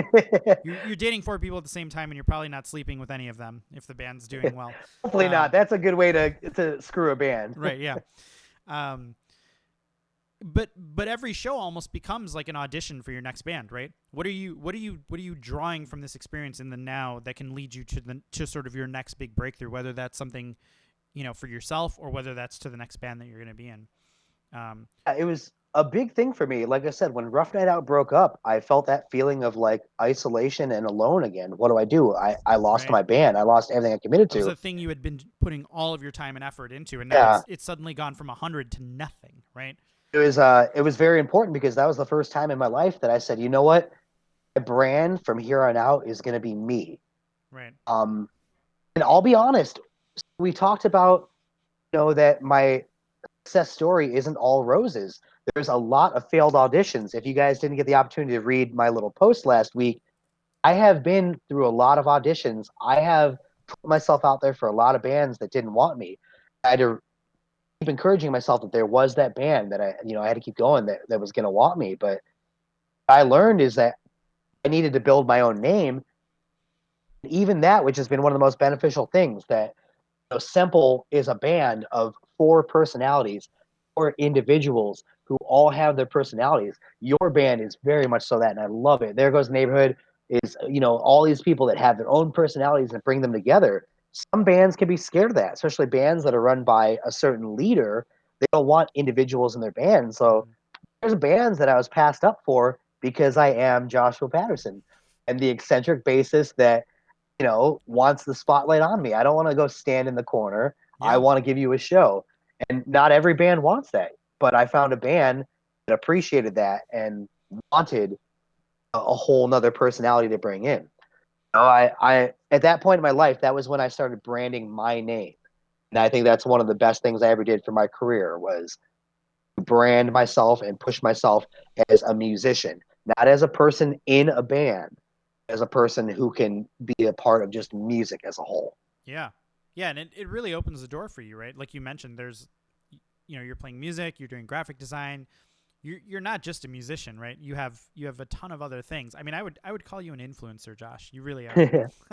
Like if you tell me to I buy a used to product, I'll go buy it right now. I'm just letting you know. I used to think that was a bad thing. I've heard, jack of all trades but an ace at none. And I didn't want to be a gypsy. It was almost kind of frowned upon in my family. Like you want to be good at something. You don't want to be a roamer. You don't want to be a floater. But it's also very awesome to be versatile, to be someone who can be thrown into different situations, which is how I first got with There Goes the Neighborhood. It's how I've filled in for many bands is being thrown into situations that I might not have been the most comfortable with, but I just did it. It's been some great experiences. I first met Connor of There Goes the Neighborhood from Modern Day Romeos when he was part of the road crew of Modern Day Romeos. Yeah. I introduced Connor to Mike, and then Mike and Andrew, SK8ER BOYZ used to be called There Goes the Neighborhood Unplugged. Or just the side project of There Goes the Neighborhood. We've had so many people fill in for it, which has given me, like, in that opportunity, just I remember shows I've gotten to play with you. They were so fun. Songs I played with no other bands before. Yeah. Opportunities, experiences. It might be a one-off show. It might be I learn 2 hours of music, make maybe less than $100. That's the reality. The experiences you get, getting to meet you, getting to meet so many people, getting to perform with different people, it's all worth it. Well, I absolutely love the fact that you could say that, and that you think it was worth it. That warms the cockles of my heart. Because it is a big ask, right? I mean, anytime you join any other band, there's a different work ethic, there's a different discipline, there's a different cadence to how rehearsals go, how you prepare and whatnot, and that's really interesting to kind of wade through. I always think that's really interesting in terms of how bands work internally, right? Yeah. Because every band works differently. I feel like very, very differently. You can Before probably we attest gotta to this. go, this is a great opportunity to talk about too. We spoke about the audition process, which Yeah, as a musician can be the most nerve-wracking thing it's ever. horrible. You learn all these songs and it could be for nothing. Yep. If it's for nothing, then you're gonna spend all that time wondering how you could have learned them better. But let's talk about you for a minute. So I've grown Oh very no. close with There Goes the Neighborhood. Yeah. I remember I told you very much so. Shaheen's never heard this. This is me telling him this story too. When they were looking for a new guitarist to replace Michael, right? Michael was leaving. Mm-hmm.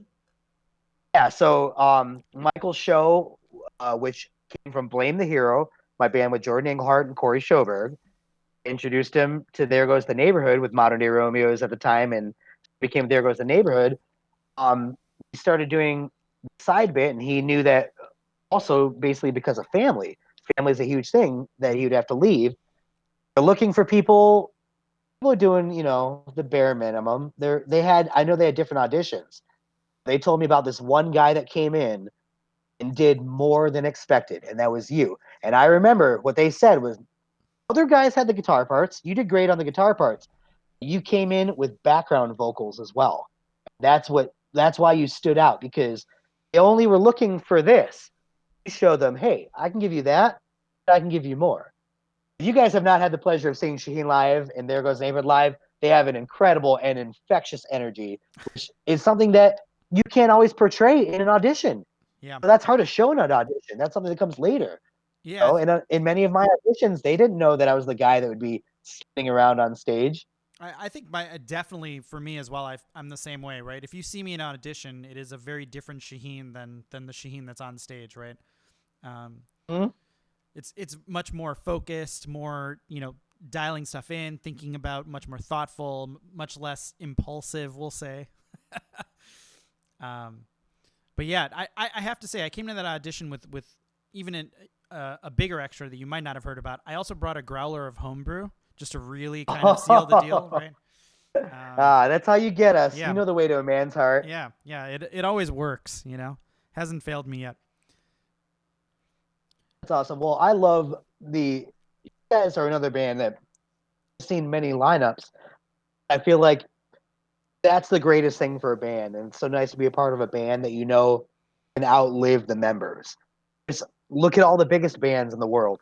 You know, even Blink 182 doesn't have all the original members right now. Like, there Yeah. are so few of the biggest bands in the world that really do have. I think it's incredible that Green Day has all the original members. Well, there's It's only three, unheard of. thankfully, but yeah, it is. Yeah. I mean, if you think about it, it's how long can you keep a band going is a really it's getting through. It really is like dating the people that are in the band, right? Because I think the strongest thing about managing really any relationship is expectations. Can you guys all have the same goals and the same expectations for a really, really, really long period of time? And the answer is most relationships do not, right? Expectations change constantly, and it's a lot of work just keeping everybody on the same page. So Yeah. Especially in a profession where it's much more acceptable to ditch the person and pick the next one up, you know? totally. And I guess it's kind of becoming a little more American habit for marriage and relationships, but Hey, you know what? it's very true. If it's not working, sometimes you got to move on. Sometimes that's the right answer. It's better for everybody, right? It Um, is. That's testament. I've been with incredible musicians, incredible friends. Sometimes it just doesn't work, yeah, And the way to make it fun as yourself and succeed is to never give up. Never stop believing in yourself. If you don't believe in yourself, nobody else is going to. That sounds stupid, but it literally, doesn't you sound stupid have at to all. believe in yourself. It is I've a had so many people that platitude. didn't believe in me. It is a Yeah, platitude, but it's also, true. yeah, Go ahead. when you Sorry. get a band together, now it's not just you, it's other individuals, and you know what? It's not always going to work. So, are you going to waste everything and lose it all just because one member didn't work? Or are you building a product that is bigger than any individual member that will grow beyond that? Which I'm very thankful Semple was, because Drew was an original member. He's been there the whole time, and They just as easily could have been like, no, this is something we can't replace. Right. I'm so happy to be part of a project that, as our good friend Ned's here. He's replacing me with SK8ER BOYZ. Shout out Even to Gina Ned and Gonzalez Andrew. Yeah. is going to have a few shows this summer with a different bassist. So I'll always be a skater boy. I'll always be a wingman. I love those people to death. But those are bands that are bigger than just me. Those are bands that, although I'll be able to come back and be a part of and have fun instances where I get to play with them, those are bands that will continue with or without me. And that's a great thing for success in a band. It's got to be bigger than any individual. Josh has a question for you. Is there any loss of branding yourself in the band versus just one? So I think the way I'm reading that question is, do you feel like you lose your individuality? Let's ask that from the perspective of Semple, right? So Semple has a brand around them, right? Keith is an amazing guy, has an amazing history, and the band also has an amazing history. Do you feel like you're losing? It sounds like you're not losing yourself. Maybe the question I'll ask is, how do you not lose yourself surrounded by big personalities? How do you maintain your individuality in your own sort of career? Yeah. I really got lucky as far as Semple goes, in that Keith is an incredible individual with just a vast musical history that spans worldwide. He's somebody, an individual who's worked with many people, so he has a very worldly understanding. He's not just locked in this one mindset. He has a very worldly understanding of humans, and appreciate that very much so, because I think he encouraged us all to be individuals. I think that's an awesome question, Josh, because it's like I said earlier, it can be very scary to have a bold personality in your band, especially, let's be honest, your biggest personality is usually going to be your singer. Mm-hmm. A lot of times the lead guitarist comes next. I So feel many personally times attacked. the bassist can be at the bottom of that list. Truthfully, you can have much bigger personalities with your drummer before the bassist, just stereotypically speaking. So, there are bands, like I said, that didn't want me because I am a personality. I come in with my product and what I give, and when you're making an investment, you could put it in the band, you could put it in the band, you could put it in the band. I think the best bands benefit from everybody having, like, in Semple alone, Valentine Bennett has a solo career. Mm-hmm. Semple has solo songs. Johnny does his own things, and I play in multiple other bands. When we come together as Semple, we're not threatened by any of that, because we know that we encourage each other and we allow each other to be who they are. Which is hard. That could be a hard thing to do. There's some people you need to keep in a cage. There's some people where you let personalities fly and they clash.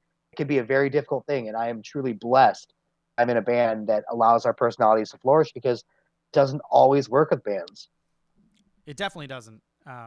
It it's interesting to say, because that's, again, that's the number one thing that breaks up bands, is when people have different expectations. And the easiest way to do that is when you're all trying to be individuals, right? The easiest way to grow apart is when you're really trying to be yourselves. And you And never what figure worse out a way to times make than it work now? together.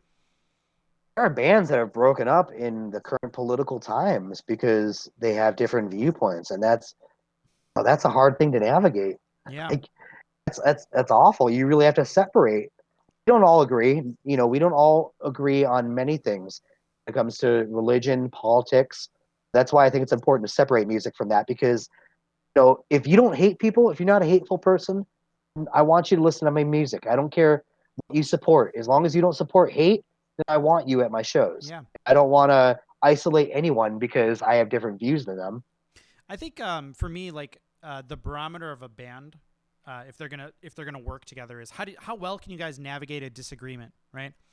It's not like how much are you on the same page. It's like, when you guys do disagree, what does that look like? It's So not just bands, that's relationships. it is. It is. I'm not gonna lie. I'm doing counseling right now, so like I have all I these love it. like these questions in my head that they come up that my counselor asks me. So I'm just throwing them at you here, Josh. So tell me about how Semple, or maybe any band that you think is interesting to talk about. Tell me about like an interesting disagreement that you guys had and how you guys navigated that, if you feel comfortable talking about it a little bit. I'll go in there, and I hope we still got some Semple fans, because they don't hear it a lot. But I'm the newcomer in this band. This band has existed longer than Semple, because a lot of our crew, And the people we work with come from Keith's time as the singer of Seventh Heaven, which is, Keith Semple, incredible career, Ireland and the UK. He was on a TV show that made a boy band. He had like number 10 and number 2 hit in the Yeah, UK yeah, in a yeah. boy band. And it was Seventh Heaven that brought him over here to be the singer of Seventh Heaven, and play huge shows. They were the biggest Chicago cover band. Undisputably the biggest Chicago cover band. And that's what he was launched into. He was on The Voice, and he had all these things. And then he started a solo career. A lot of the people that started in Semple Band came from his time before. So these relationships, we're talking 10 years. Yeah. I can tell you, you're going to have some quarrels in that time. Yeah. People are going to disagree. You're going to have some fights. It's got to be a bigger picture. It's got to be bigger than you. You've got to remind yourself in everything. Got to go back to those screenshots, and I'm going to reference those screenshots. Go back at time where you wanted this, where you said, I would give anything, and say, hey, did you deal with this disagreement? Like, how insignificant is this disagreement? 22-year-old you wanted to do what you're doing now. You'll find probably insignificant. We disagree, we fight, but we want the band and what we get to do and performing for our fans. We want that more than any stupid fight we could get in. And a part of maturity is I'm sure you guys understand that even when you're having a disagreement, right? Your disagreement is not rooted in a disagreement. It's rooted in wanting to do the best thing possible, right? Whether you want to make And a song even sound the best or if you have existential things and external things weighing down on you, especially now more than ever, this is going to be a very trying time. I mean, yeah, with COVID, yeah. we're all hurting, and Yeah. artists especially tend to take in their outsides more. We feel it, and so it's a very hard time. Like I said, there are bands that have already disbanded and broken up during this time because of difference in views. Like any relationship, if you're married, remind yourself when you stood at that altar and looked at that person in the eyes, how badly you wanted that. I bet it's probably more than whatever fight you're having right now. Josh and I Bet are both if you remind yourself the reason you're there. Josh and I are both ordained ministers, so that's why we're talking about it like this Yeah. right now. Right? We've got this down. Yeah, I'm It's actually funny. I didn't date through a lot of my music career. I put my music first, and I didn't date. I found a person now who's incredibly supportive of my music, and that changes. I've seen a lot of people, so that can change. You've got to remind yourself. One, if you are dating a musician, remind yourself you don't want them to not be a musician. right. That's who they are. You don't want them to not be You that. can't actually take If that away you're, from them. That's not a thing, right? yeah, Yeah. if you're a musician and someone's committing to you, remind yourself that they're making a huge commitment. That's a huge commitment. And you've got to put yourself in those screen saves. You've got to remind yourself how you thought at that time.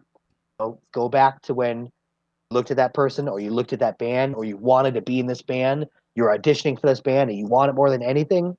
Ask yourself, is this really a deterrent? Is this really worth it? Is this the reason that I don't want all those things I wanted when I was younger? Most of the time, if you just put yourself in that position, you find out, it's not that big. They're just little fights. Everyone gets in fights. Shout out to Robbie. It's She says, "Give up your career amazing. for the dogs and I right now, or else." Okay. I'm actually trying to convince both of you guys, or maybe Robbie, to play Dungeons and Dragons with me one day. So maybe we'll make that a thing. I've been trying to convince her of that. Like literally, she's been needing that. She needs her D&D friends. I I have to don't know say, anything about it. Dungeons and Dragons is the greatest thing that has ever happened to me ever. I'm a musician, but I'm a huge Dungeons and Dragons fan, and I don't feel bad putting that out because I'm 39, so it doesn't matter who knows that I'm a nerd anymore, right? I'm not trying to hide it. As often as she's my cheerleader, I want to just come and drink her homebrews and just cheer for her at D&D. Let me be her cheerleader for a minute. Amazing. We're gonna figure this out. We're gonna make this a D&D date. A date and D, or would it be a D and date? A DDD. Yeah. DDD. DD and D. This is really going to happen though, and I would love to just come and watch because I don't understand it at all. But I just love that. I love seeing passion. So that's what transcribes, Creative like you passion, said. right? Yeah. It's real passion. Yeah, Yeah. it's people love seeing passion on stage. I love seeing the passion. Like you said, us musicians love hearing you come and telling us what it meant to you. We love music too. We love music too. Yeah, it's interesting because you know, people look at musicians like they're these major extroverts and they're always going out and they need to be around people. I don't actually feel that. I actually feel musicians are more like closet introverts that are pretending to be extroverts a lot of the time. Thank you for saying that. Thank you. We People think it's crazy. People think that's crazy. You can't. No, you're on stage. right, yeah. You're an extrovert. It's Thank you for saying that. it's really not the case. I mean, like I've had panic attacks on the way to shows, and then I play the show, I'm fine, right? But on the way to the show, Hmm. I'm sweating bullets, right? Like I need like a beer as soon as I need something to calm my nerves. And then the next day, I'm just shot, right? I'm at home trying to recharge my batteries. Um, Oh, which is a huge thing too. It's almost like a withdrawal from a drug. yeah, it is. It's definitely like a come down because you had Hmm? this huge Yep. rush. And that's why I say like it's really helpful for musicians who feed off the crowd energy, feed off your kind words and those types of things, because all of us do. The next day when you're not there, it's a tough day for us, man. It's really really tough to go back, especially if you're not if you don't have a gig lined up, or if you've got something else going on, or you know if you have to go back to work. It's really tough to Or like I convince said, yourself. for Yeah. a huge part of my music career, I was single. I came home alone. I watched people hook up. I'm sure there are babies that have been made in my honor. But Hey, a lot of that that's time, a I high went home honor. alone. Yeah, that's a high honor. You know, I've seen share the love, proposals. I've Josh. seen first dates. It's all worth it. I mean, that's why I do this. Like I knew from a young age that I just wanted to make a difference, and that's a hard thing to make. But with music, you can at least make a difference in someone's night. And even in cover music, it's not our music, but it's something that people can come out and enjoy, and I love that. I think the coolest thing ever is like you mentioned the School of Rock and those types of things that you do with kids. We've been playing festivals, and unfortunately, COVID kind of put a monkey wrench in all of our plans. So the fest scene this year is down. But one of the coolest things is playing fests and having children come up to you and say, you know, hey, your playing made me want to play your instrument, made me want to play guitar, made me want to play drums, or made me want to pick up bass or whatever. There is something just so incredibly pure about that experience, right? And I always Uh, think in my head, I'm like, Jesus Christ, pick a better guitarist. Like, there's so many better people you can pick from, but you have like it's just so honoring that you almost don't feel like you deserve that adoration from a child. That's Um, a very good point because, like I said, I made a point about stopping to smell the roses, and I'm yeah, very appreciative of the people in my life. It's hard as a musician. Might look like we're full of ourselves, but we are the most critical. totally. We think down on ourselves, and you have to take in those moments and remind yourself because, as we've talked about tonight, there are so many dark times, so many long van rides. There's so many technical difficulties. So many green rooms are not as glamorous as you think. Not at all. Sometimes you're watching chefs and cooks run in front of you. You're like, why do I do this? Why? Like, why all this work? Because it's not the time you spend on stage that you get paid for. It's everything. Right. And when it comes down to it, it might not monetarily, financially seem worth it. You've got to take in those moments. And we as musicians, like you said, we appreciate it. We want to hear it. Come talk to us. Tell us, that it made a difference because that's what keeps us going too. It really is. Well, Josh, I think we've talked for quite a while here. I want to thank you again So for so much fun. I yeah, I was gonna say I hope you had a good time. This has been I mean, it's crazy to think that we've played so many shows together, but I can't think of a time when we've just sat down and talked for 2 hours. Like that's not been a thing, and I've never that's done this. I've yeah. never done this with anybody. My girlfriend heard stories tonight that she's never heard before. These are things that I've never had the opportunity to share, and I'm so thankful and appreciative that you gave me this opportunity because this has never happened before. I've never talked to anybody about a lot of these things. It's like a Sometimes therapy that's session for the musicians. This is unfortunate what thing I'm about a doing. musician. Like, yeah, we got to keep our head up. We really do Yeah. because when you're doing something that people admire, they're going to look for your downfall. They're going to look for, oh, but remember that one time? Like, as a musician, you don't always get to show your downfalls. We wear our hearts on our sleeves. We can't wear our agony on our sleeve because nobody wants a Nobody wants to see sad that. musician. Yeah, nobody wants to see that. Yeah. So it's hard. We've got to remind yourself, every one of you, every one of the musicians out there, like what you do, even if there's 5 people watching you, maybe one of those 5 people literally goes back and starts a new life after that day. Yep. It's because you re-energize them. Maybe they didn't want to live anymore. No, you never know. Or There maybe could be one person watching you. that one person might be the next person you start the next great band with. You never know. You never Yes. know. Maybe a kid sees you and you inspire them to play music and you're the next Jimi Hendrix. Amazing. Well, Josh, I want to thank you for being on here. This has been an absolute pleasure. Thank you for everybody who watched. If you are tuning in late and you missed the beginning of this episode, or you just want to refer back to it later, or you want to share it with your friends, please do so. We will also be posting this on the There Goes the Neighborhood YouTube channel, where we post all of our prior episodes. So if you want to go back and look at any of the episodes, they're all there for you. We also have a Discord server if you'd like to log on and just chat with us a little bit more. Follow us on Facebook. Follow Josh and Semple. And Gina Gonzalez and Suit Up and every other project that Josh is part of. You've never had any more pre-research on one of these shows than you had for me. It's true. Well, I mean, thankfully, I've been to many of these shows and I've seen, I've hung out with you and we've played together and whatnot. So it's true. There was a lot to research, and in fact, I remember we corrected a couple of things that I found that were that maybe were a little out of date. So yeah, but thank you so much, Josh. This has been absolutely great. Thank you for allowing me to share some of these stories. Just as a closing note, is there anybody you want to give a shout out to? Literally everyone that tuned in. You guys are the reason we do this. I didn't grow up with the greatest support group. I moved around a lot. I didn't have a lot of childhood friends. People that I've met in the cover scene, the musicians, the fans, the friends, you guys are the reason we do this. So literally, we appreciate you. You're not unseen. We love you. We appreciate you. And to anyone else that wants to do this, wants to do anything, any dream, just do it. Do not listen to anyone. Don't. You're good enough. You can always grow. You can always get better. To say that someone's not good enough to do something is literally the dumbest thing you could ever say, because everyone can get better. It's the worst And I can be excuse testament to to not start that. something. Yeah, absolutely. Right? It's the older you are, the harder it's going to be, but persistence is key. If you keep believing in yourself, you will succeed. Persistence is key. Josh, that I don't know that I could end on more beautiful words. I'm inspired right now. I'm gonna go do something amazing. I don't know what that is. Maybe I'm gonna go. Can't wait to see it. We finally get back to life. It's gonna happen soon. We're gonna start playing shows again. I can't wait to see you again. Absolutely. And in the meantime, guys, Semple does live stream shows that I highly recommend you go check out. We'll also do another Backstage with There Goes the Neighborhood every 2 weeks, so please tune in for that. But again, in the meantime, I'm Shaheen, your host. Thank you so much for tuning in with BS with TGTN. Talk to you soon. Bye for now.